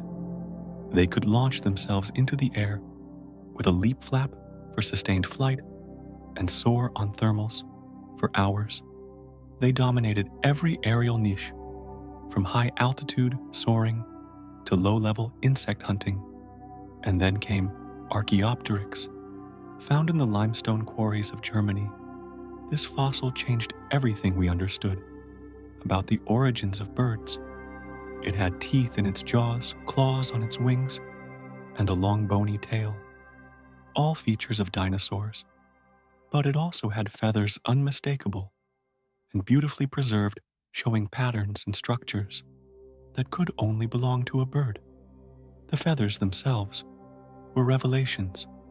Analysis of fossilized melanin shows that Archaeopteryx feathers were black or dark brown, probably providing camouflage in forest shadows. The structure of the feathers, with a central shaft and barbs branching off, is fundamentally the same as modern bird feathers. This wasn't a primitive attempt at feathers. These were fully developed functional structures. But Archaeopteryx couldn't fly like modern birds. Its skeleton lacked some of the specialized features that make birds such efficient flyers. The breastbone was small, limiting the size of flight muscles. The wings were broad, but not optimized for the rapid flapping that powered flight required. Most likely, Archaeopteryx was a glider with limited flapping ability. It could launch from trees, glide to another tree or the ground, and probably flap in short bursts to extend its range or make emergency maneuvers. The claws on its wings were functional. It probably used them to climb trees, clambering up trunks and branches before launching into glides. That long tail, stiffened by bones, helped with balance and steering in the air. In many ways, Archaeopteryx was a transitional form, something between the small feathered dinosaurs it descended from and the fully flight-capable birds that would come later, feathers didn't evolve for flight initially. They appeared first in small theropod dinosaurs as insulation keeping body temperature stable. Some dinosaurs probably used feathered displays to attract mates or intimidate rivals. Only later were feathers co-opted for aerodynamic purposes, allowing the first gliding then powered flight. Speed estimates for Archaeopteryx put it at 30 to 40 kilometers per hour. During glides, perhaps slightly faster during brief flapping bursts. Compare that to pterosaurs, which could sustain 50 to 80 kilometers per hour for extended periods. Archaeopteryx wasn't competing with pterosaurs for dominance. It was exploring a new possibility, testing whether feathers could open doors that membrane wings couldn't.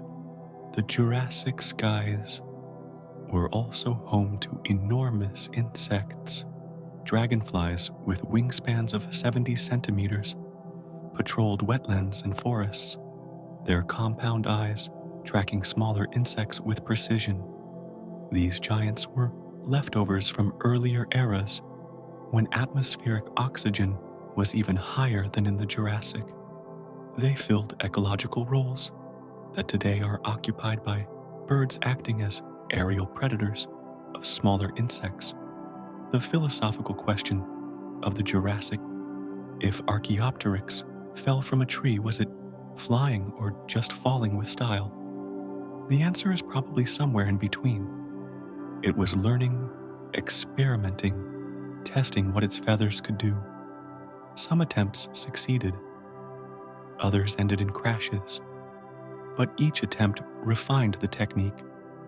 And over millions of years, those refinements would produce birds capable of crossing oceans, hovering like helicopters, and diving at speeds exceeding 200 kilometers per hour.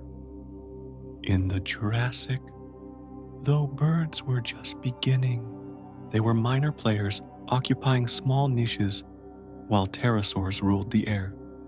But they had an advantage. Feathers provided finer control than membrane wings. Individual feathers could be adjusted, creating subtle changes in lift and drag. This would eventually give birds maneuverability that pterosaurs couldn't match. Picture a Jurassic sky. Pterosaurs soar overhead, their silhouettes crossing the sun. Below them, near the forest canopy, an Archaeopteryx launches from a branch, wings spreading, feathers catching air. It glides awkwardly, adjusting constantly, barely maintaining altitude. It's not graceful, but it's flying, or at least it's refusing to fall. And that refusal, that stubborn insistence on staying airborne, would eventually conquer the sky.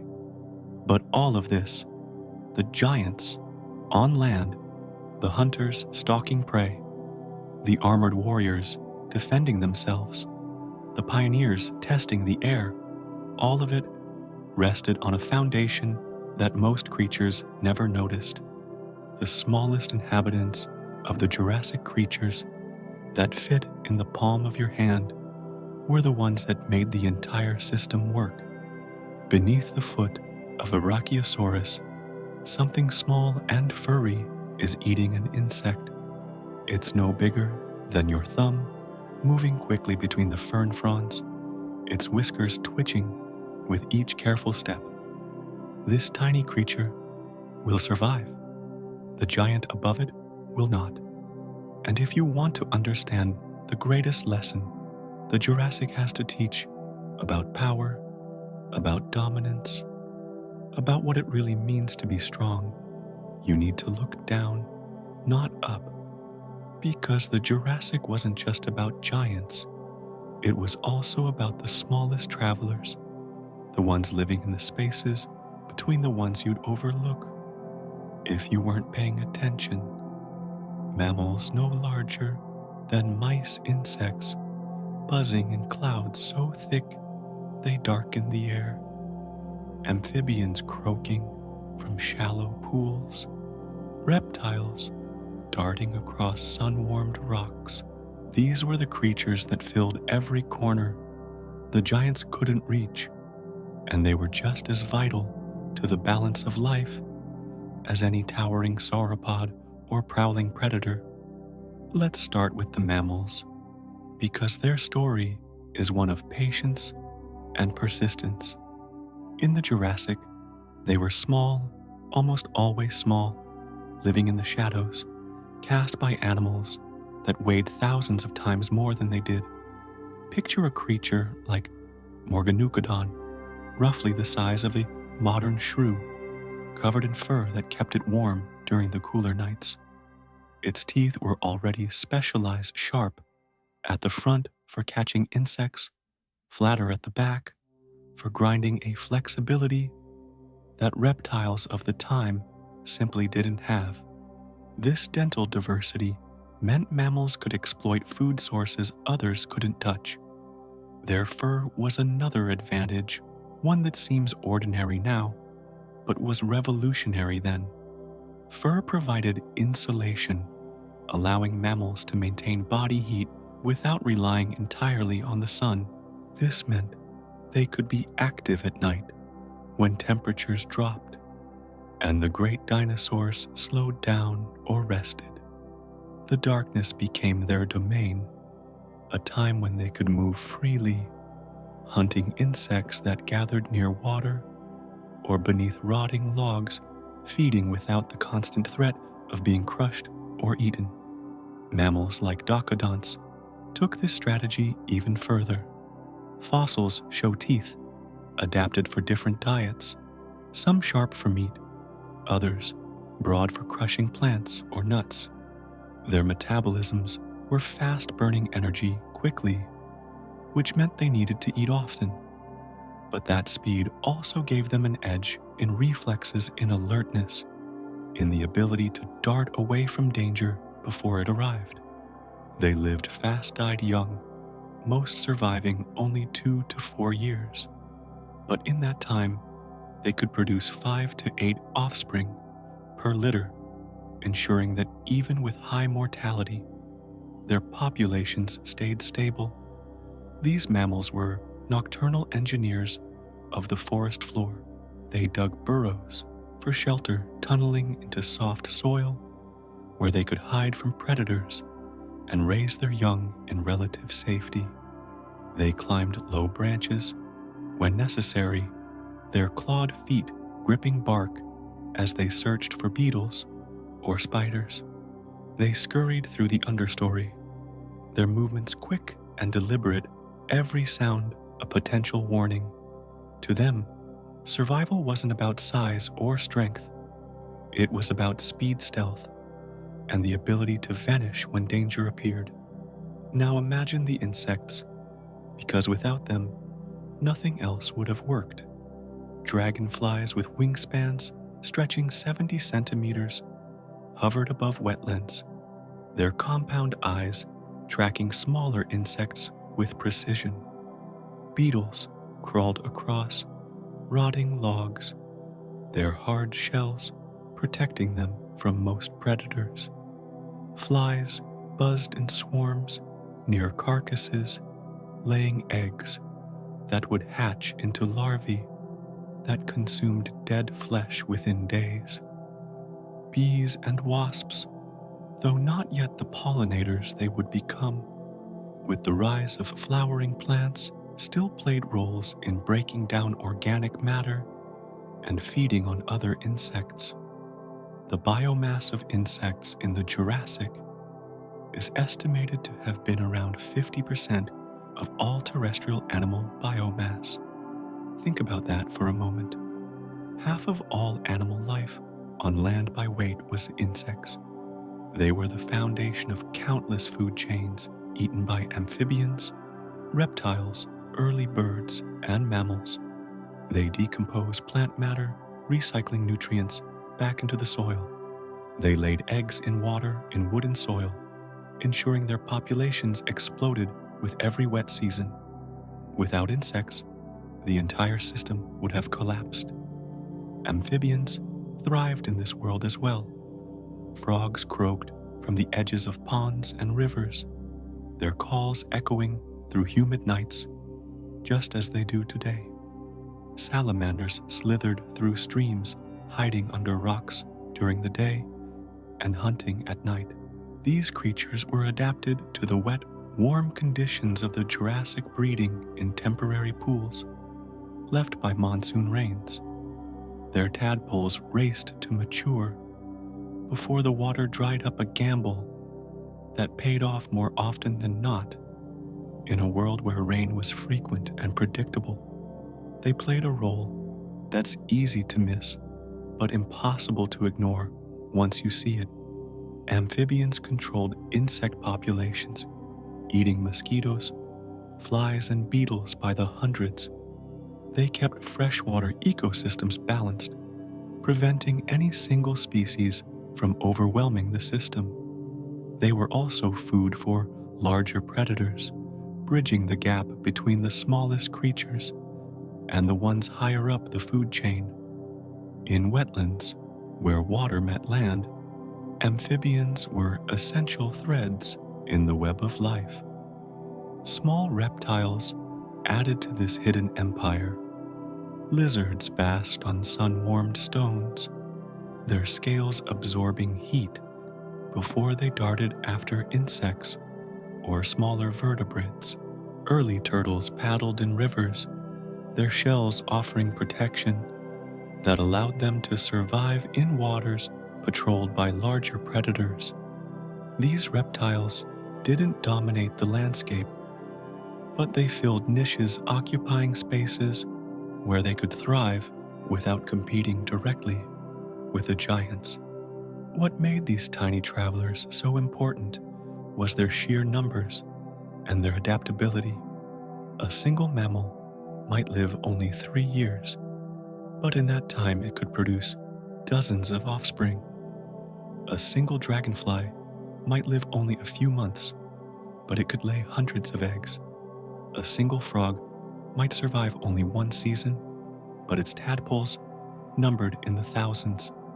This reproductive strategy ensured that even when storms, fires, or predators took heavy tolls, populations bounced back quickly. And here's the thing that makes this story so striking.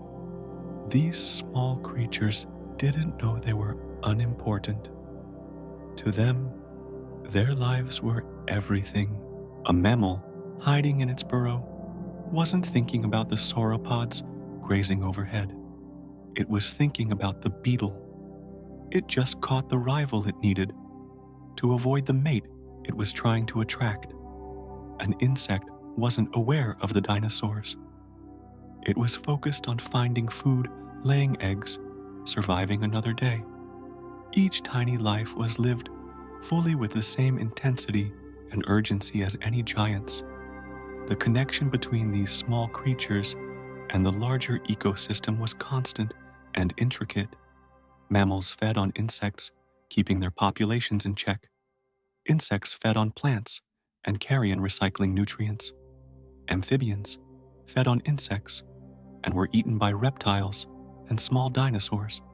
Small reptiles fed on insects and were eaten by larger predators. Every layer was connected, every species dependent on others, and the removal of any one group would have sent ripples through the entire system.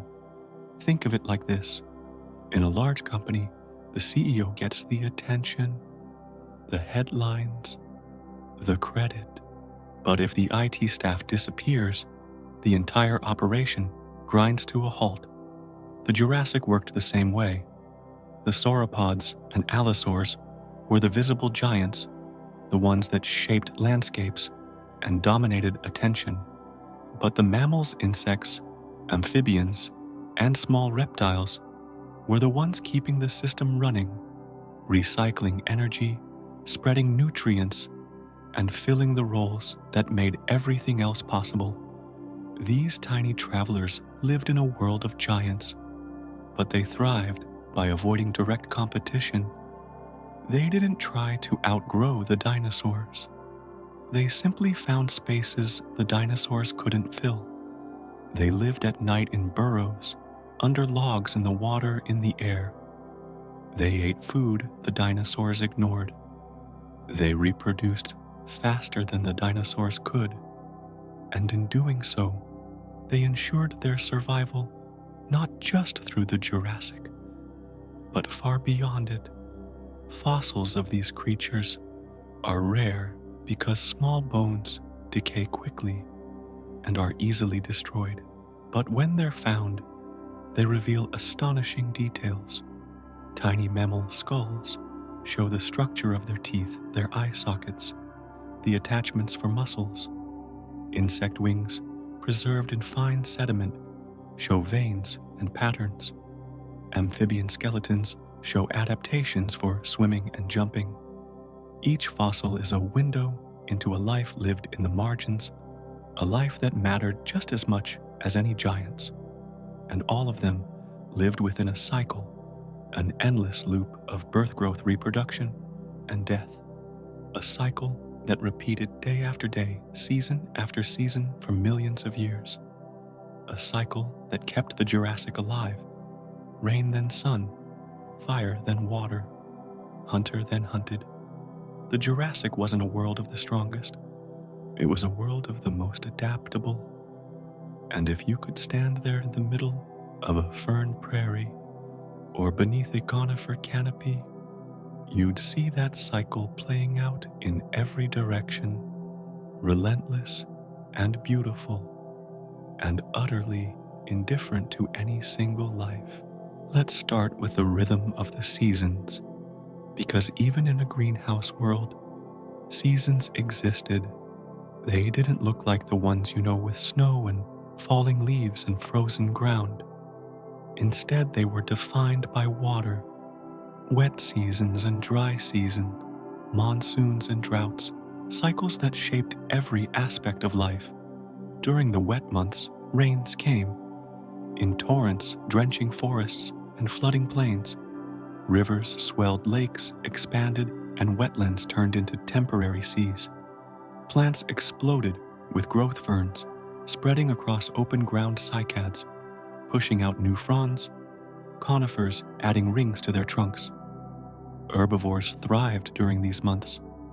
Sauropod herds moved slowly across landscapes, rich with vegetation, feeding constantly, their massive bodies processing hundreds of kilograms of plant matter each day.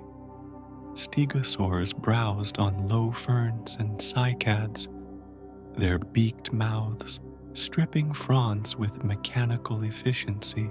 Smaller ornithopods darted between plants, grabbing quick meals before moving on. The abundance meant that competition was low, and most animals could feed without conflict. But then the rains stopped. The dry season arrived gradually, the skies clearing the air, growing hotter, the ground cracking as moisture evaporated. Rivers shrank to streams, lakes turned into muddy pools, and vegetation withered. This was when survival became a test. Herbivores had to travel farther to find food, sometimes migrating hundreds or thousands of kilometers to regions where rain had fallen more recently. Sauropod herds moved in long lines, their footsteps creating trackways that would later harden into stone, preserving their journeys for millions of years. Predators followed these migrations, waiting for the weak to fall behind. An old sauropod, a sick stegosaur, a juvenile separated from its herd. These were the targets. The dry season was when predators thrived because desperation made prey careless. But it was also when predators struggled because if the herds moved too far or too fast, the hunters went hungry. Balance was everything, a constant negotiation between too much and too little. Storms were another part of this cycle, powerful and frequent. the warm seas of the Jurassic-fed tropical systems that swept across coastlines and inland regions with ferocity. These storms brought torrential rains, winds strong enough to topple trees, and lightning that ignited fires. Between 50 and 70 major storms occurred globally each year, roughly similar to modern rates, but concentrated in regions where warm water met land. Coastal forests were battered repeatedly, their trees twisted and broken, their understories flooded. But storms also brought renewal. Rain refilled rivers and lakes. Floods spread nutrient-rich sediments across floodplains, creating fertile ground for new growth. Lightning strikes started fires that cleared old vegetation, making space for ferns and cycads to return. These fires burned hot, but fast racing through dry undergrowth before rains extinguished them. On average, any given area experienced a major fire every 15 to 20 years, a cycle that ensured forests never became too dense or stagnant. Ferns were always the first to return after fire. Their spores, carried by wind, settled into ash-enriched soil and germinated quickly. Within months, green fronds covered blackened ground. Within a year, the landscape looked as though the fire had never happened. Cycads followed more slowly, their seeds taking longer to sprout, but once established, they were resilient.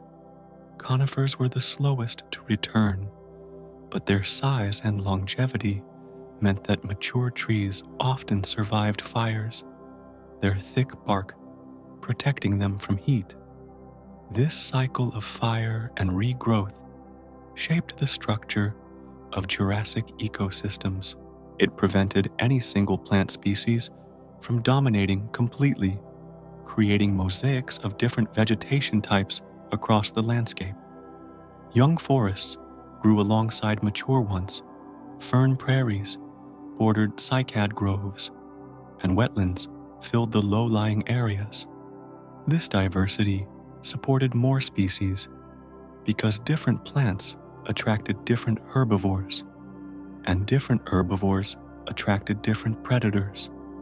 The balance between predators and prey was another cycle as old as life itself. Predators controlled herbivore populations, preventing them from overgrazing and destroying vegetation.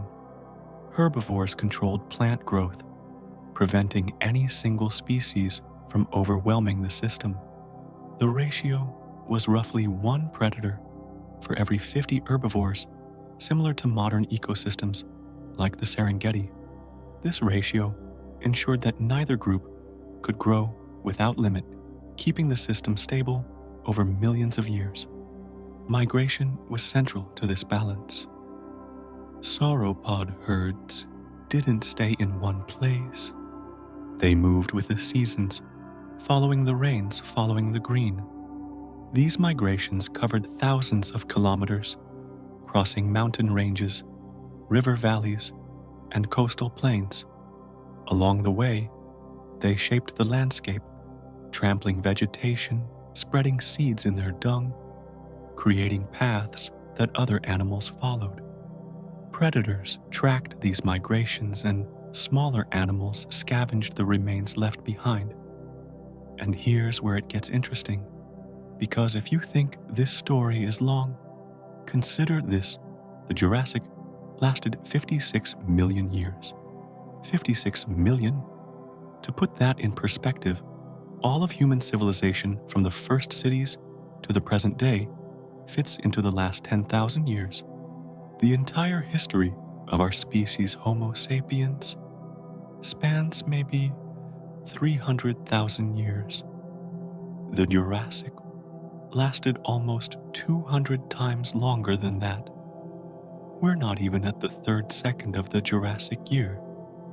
During all that time, this cycle never stopped. Rain fell, droughts, came storms, raged, fires, burned plants, regrew herbivores, migrated predators, hunted, prey escaped or didn't. over and over endlessly for longer than you can truly imagine.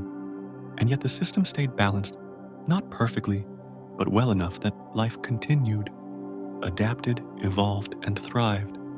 The weather forecast for the Jurassic, if such a thing had existed, would have been simple, hot, humid, chance of storms, guaranteed volcanoes, suitable attire, swimwear, and armor. Because surviving here wasn't about strength alone, it was about reading the signs, knowing when to move, and when to stay, when to fight, and when to hide. It was about adapting to a world that never stood still, where the only constant was change itself. And through all of this, through the monsoons and droughts, the fires and floods, the migrations and hunts, the cycle left behind traces, not just in the behaviors of living animals, but in the ground itself, in the layers of sediment that built up over millions of years, in the impressions left in mud that hardened into stone, in the bones buried by floods and preserved by minerals. The cycle wrote its story into the earth, and that story is still there, waiting to be read. A footprint 30 centimeters deep pressed into mud that would later turn to stone. A tooth 10 centimeters long, serrated like a steak knife, lying where it fell after breaking from a predator's jaw. A fossil of a mother ichthyosaur frozen in the act of giving birth. Her baby halfway emerged, both preserved in stone for 150 million years. These are the only voices left from that distant world, and if you want to hear them, you need to learn their language. Fossils are not just objects in museums cleaned and mounted and labeled. They are evidence fragments of lives lived so long ago that the continents themselves have moved since then. Each one is a miracle of preservation, a chance encounter between death and geology that resulted in something permanent. And understanding how rare they are makes every single one more precious. Let's start with bones, because they're the most dramatic and the most familiar. The skeleton of a brachiosaurus, stretching across a museum hall, its neck arching upward, its tail sweeping behind, tells you immediately that this was an enormous animal. But look closer. The joints show how the bones connected how the animal moved. The muscle attachment points visible as ridges and grooves reveal how strong those muscles were. The wear on teeth shows what the animal ate and how hard it had to work to process food. Fossilized bones from Allosaurus show healed fractures, evidence that these predators survived injuries that should have been fatal. Infections appear as changes in bone texture, showing where the body fought to repair damage. Arthritis is visible in joints, a reminder that even apex predators grew old and suffered. These details transform bones from static objects into stories of struggle, survival, and sometimes failure. But bones are only part of the picture. Trackways, the fossilized footprints left by dinosaurs, are equally valuable. When a herd of sauropods crossed a muddy floodplain, their weight pressed deep impressions into the ground. If conditions were right, if the mud dried and hardened before being buried by sediment, those impressions survived.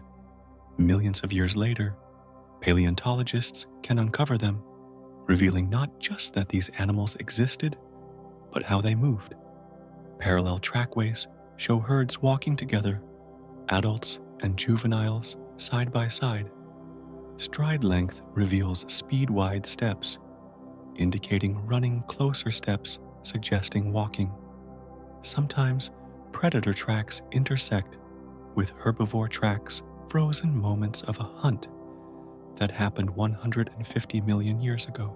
Occasionally, tracks show animals stopping turning circling behaviors that bring these ancient creatures to life in ways bones alone cannot. Eggs and nests add another layer. Fossilized eggs, sometimes whole. Clutches show reproductive strategies. Some dinosaurs laid eggs in organized nests, returning to the same sites year after year. Others laid them in sandy banks and left them to incubate in the sun. Embryos preserved inside eggs reveal details of development, showing that some dinosaurs grew rapidly, others slowly.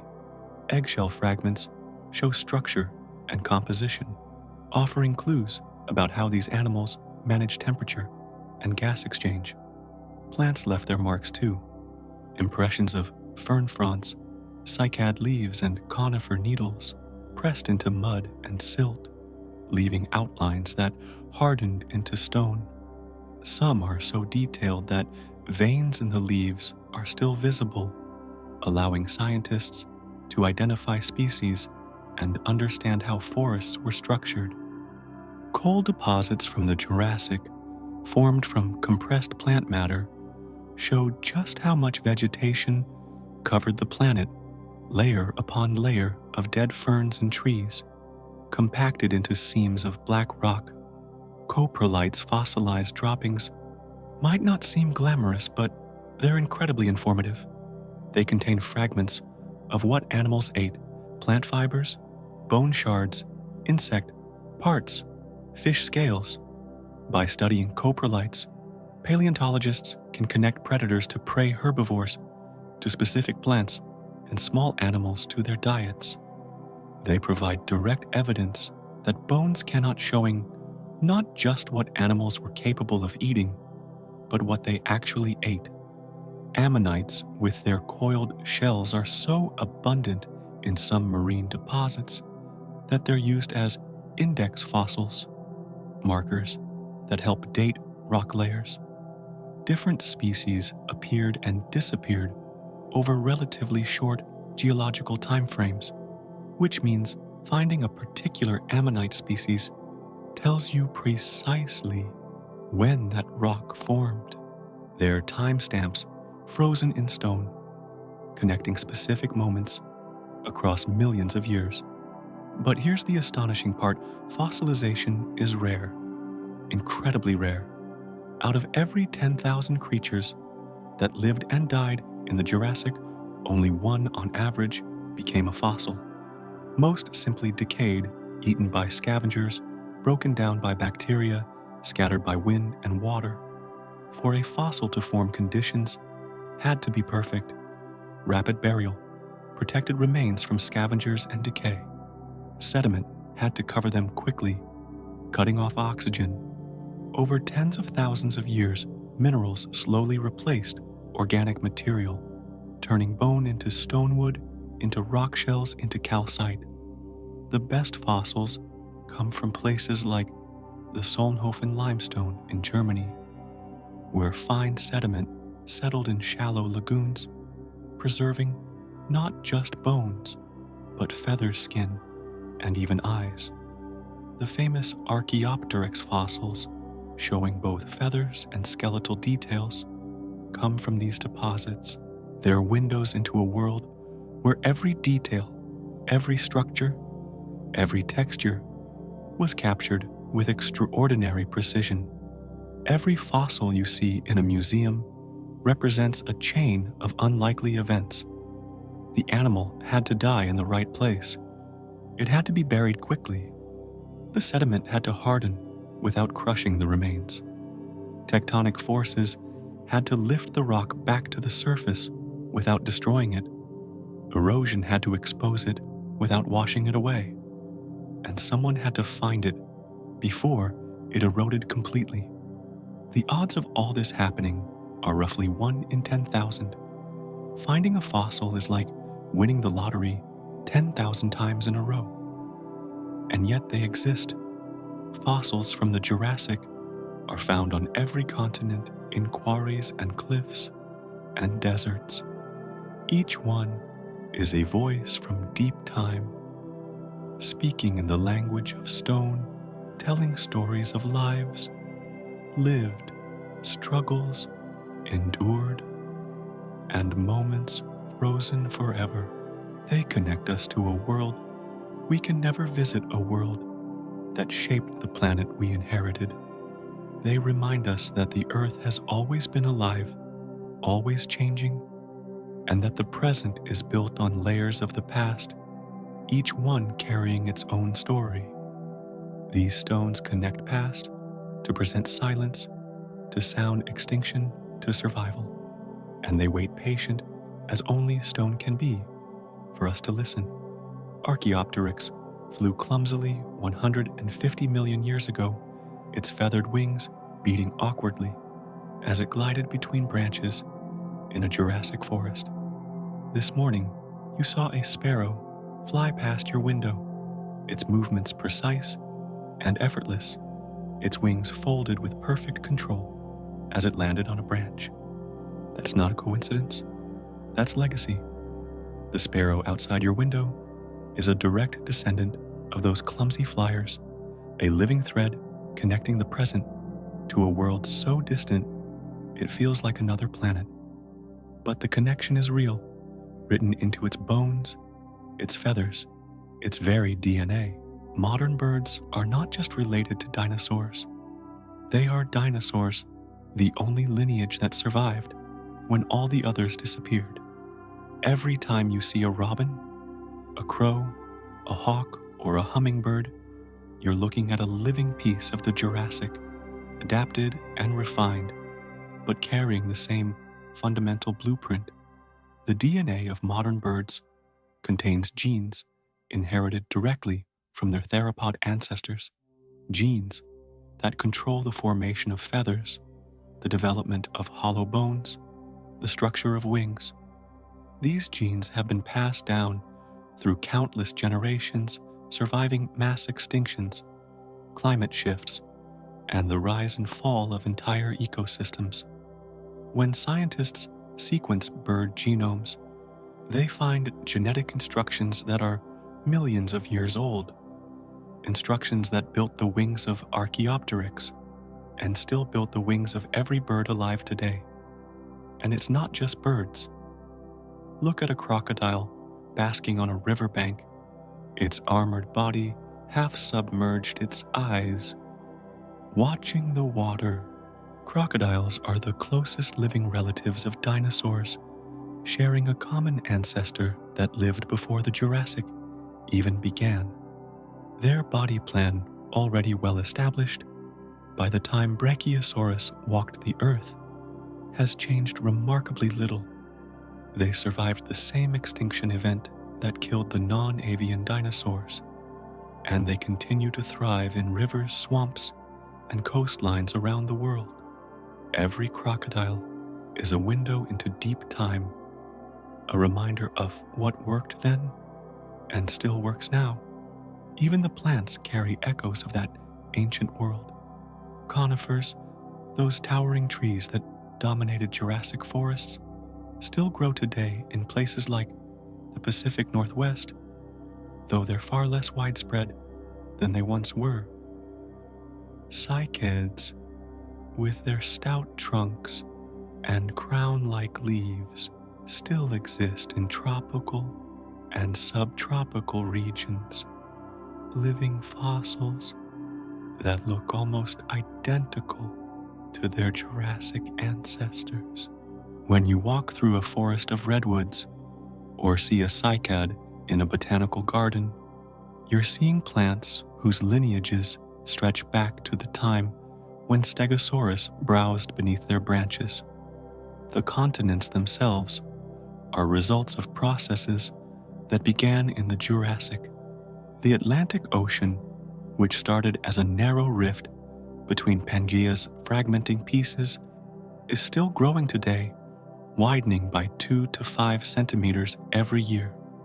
Europe and North America are still drifting apart, just as they were 150 million years ago. South America and Africa, once joined, continue their slow separation. The earth beneath your feet is moving right now imperceptibly, but constantly carrying forward the same tectonic forces that shaped the Jurassic world. Coral reefs, those vibrant underwater cities that thrived in the Tethys Ocean, still exist, though the species are different. The basic structure, corals building limestone skeletons that accumulate into massive reefs supporting thousands of species, remains unchanged. Ammonites, those spiral-shelled creatures that filled Jurassic seas, are extinct, but their descendants, squids and octopuses, carry forward the same body plan in modified form. The cephalopod lineage stretches across hundreds of millions of years, adapting to new oceans, but never abandoning the fundamental design. Here's where it gets even more interesting. The genes in modern birds don't just control feathers and bones. They carry instructions for behaviors, for mating displays, for nest building, for migration patterns. Some of these behaviors may have roots in the Jurassic, passed down not through teaching, but through genetics. When a bird builds a nest, when it defends territory, when it calls to attract a mate, it's enacting patterns that may be unimaginably old, refined by evolution, but never completely replaced. The continents are still moving, still reshaping themselves, still driven by the same convection currents in the mantle that tore Pangaea apart. The Atlantic is widening. The Pacific is shrinking. New rifts are opening in East Africa, potentially creating new oceans millions of years from now. The process that defined the Jurassic never stopped. It simply continued, creating the world you recognize today, a world that will look completely different in another 56 million years. And then there's the atmosphere. Current carbon dioxide levels sit at around 420 parts per million, elevated by human activity. The Jurassic operated at 1,500 to 2,000 parts per million. We're not there yet, but we're moving in that direction, approaching a greenhouse climate that would feel familiar to a time traveler from the Jurassic. The warmth, the storms, the rising seas, all of these are echoes of a climate state the Earth has experienced before. The difference is that now it's happening in decades rather than millions of years. If you want to understand what the Jurassic was like, look at a chicken. Seriously, watch how it moves, how its legs bend, how its head bobs with each step. That's the same walking pattern theropod dinosaurs used. Watch it scratch at the ground, with its feet looking for insects.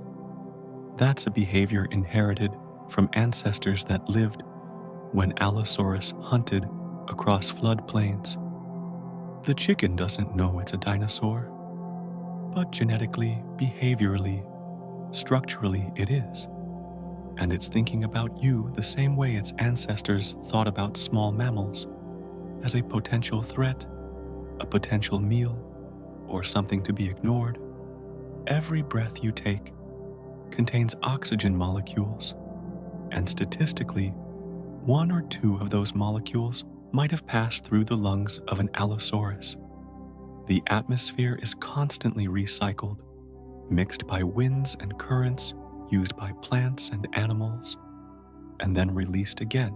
The same atoms that built Jurassic forests, that fueled dinosaur muscles that filled ancient seas, are still here rearranged but never destroyed. You're breathing air that dinosaurs breathed, walking on ground they walked, living on a planet they shaped. The legacy isn't just in species, or continents, or atmospheres. It's in the fundamental rules of life. Predators still hunt prey. Herbivores still graze on plants. Ecosystems still depend on balance.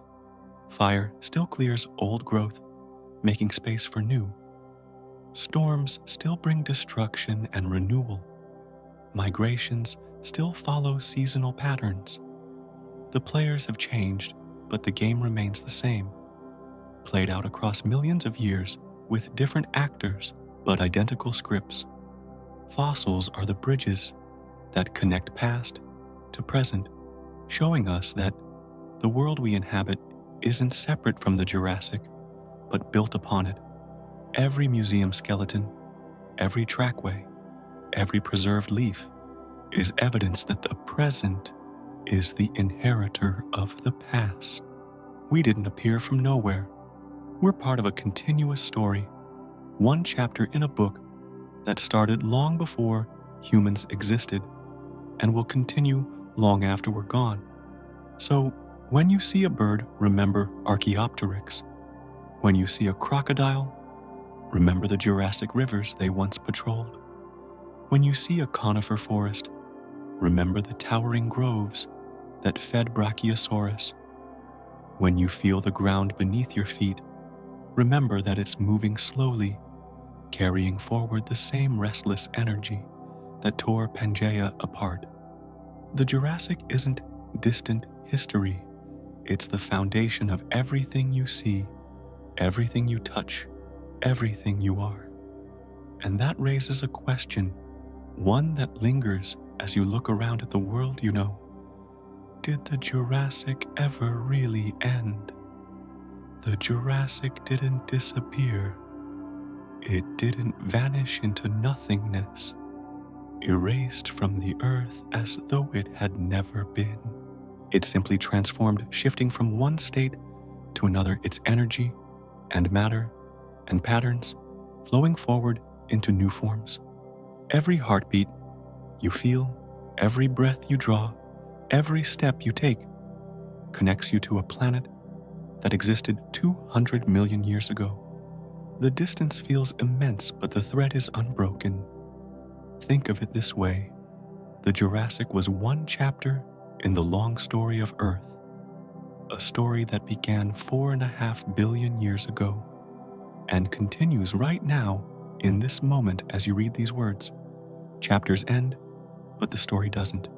The animals changed, the plants evolved, the continents moved, but the planet itself kept turning, kept cycling through seasons and storms, kept hosting life in forms both familiar and strange. The Jurassic is part of that continuity, a phase that shaped what came after and was shaped by what came before. The creatures changed, yes. Sauropods no longer walk the earth. Allosaurus no longer hunts. Stegosaurus no longer swings its spiked tail.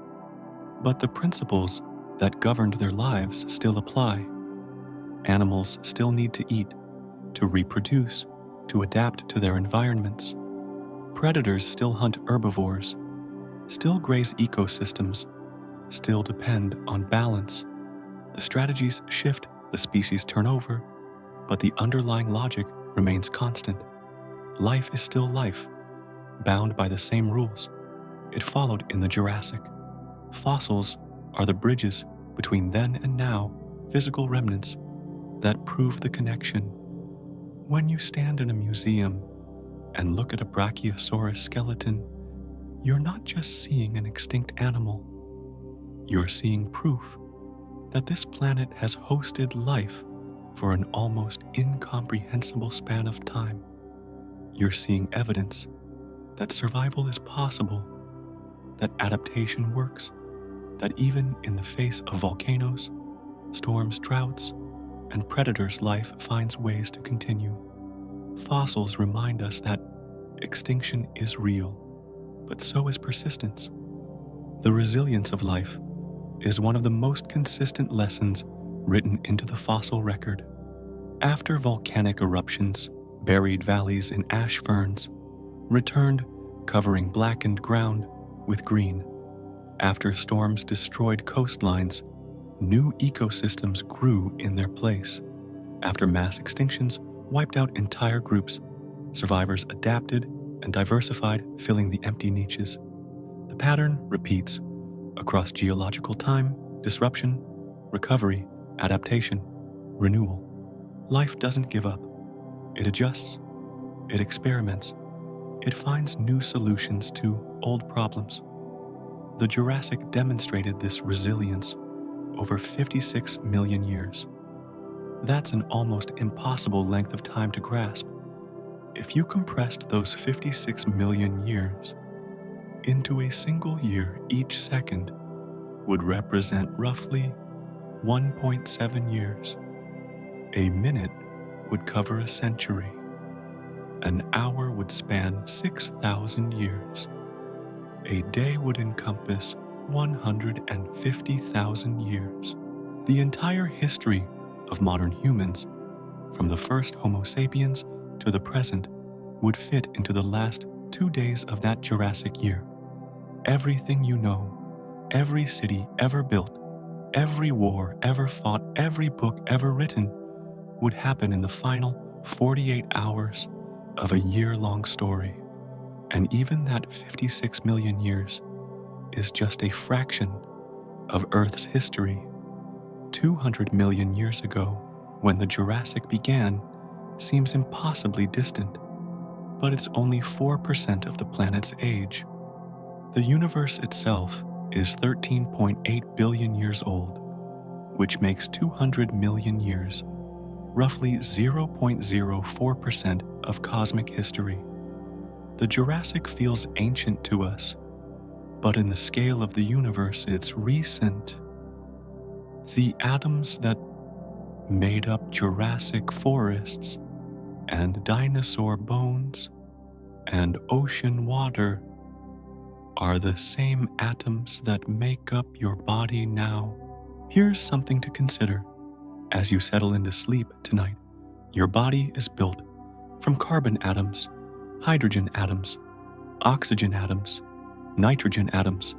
Those atoms are ancient, forged in stars that exploded billions of years ago, scattered across space, eventually coalescing into the planet you live on. Some of those carbon atoms might once have been part of a Jurassic conifer photosynthesizing sunlight into sugar. Some might have been part of a dinosaur's muscle, contracting as it ran or fed. Some might have been part of an ammonite's shell, spiraling through warm Jurassic seas. You're not just studying history when you learn about the Jurassic. You are history. Your atoms carry stories older than mountains.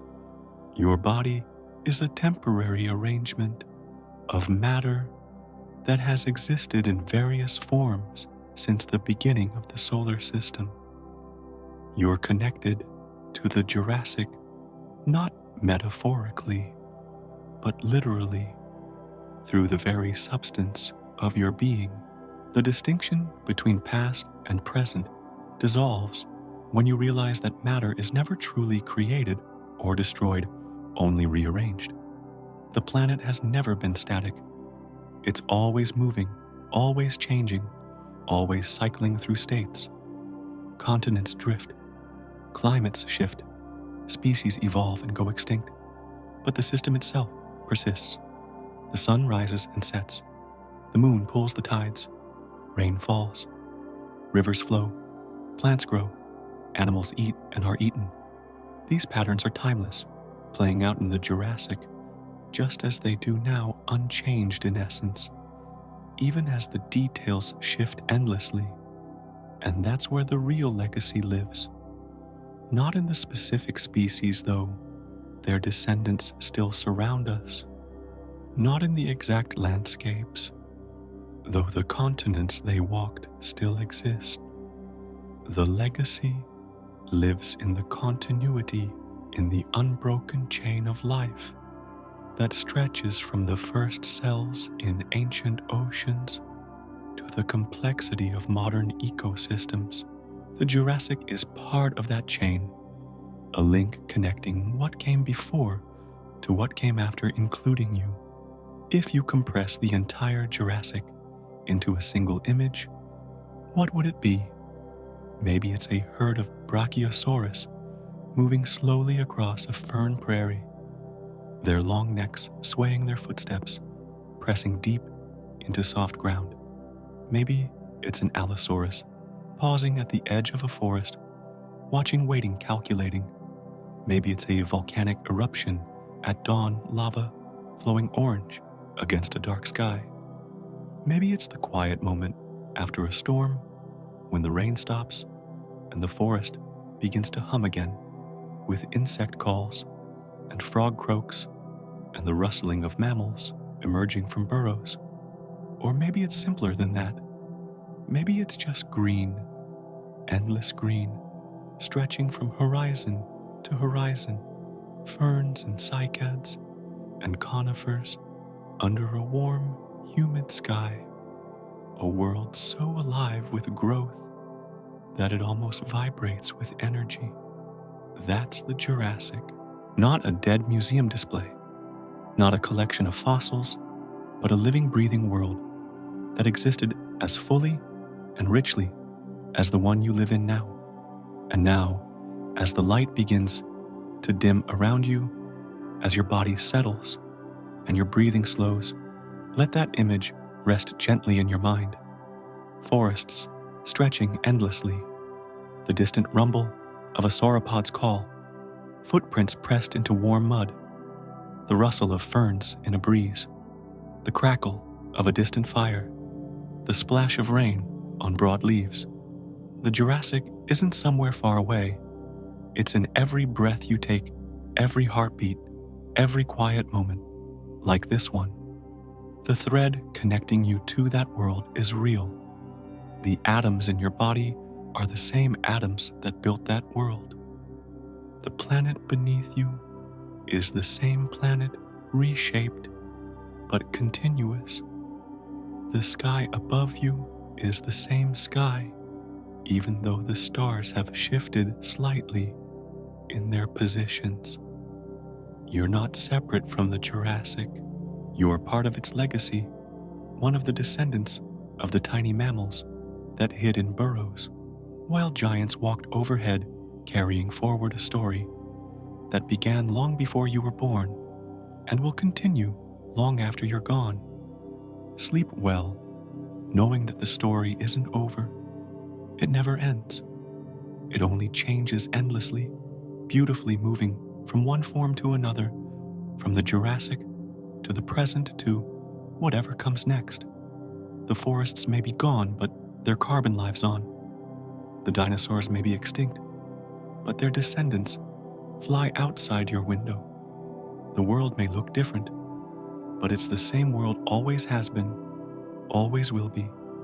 Rest now, and let the echoes of that ancient time carry you gently into dreams, where the boundaries between past and present blur, and you can walk, if only for a moment, beneath those towering conifers, hearing the distant thunder of footsteps that shook the earth 200 million years ago.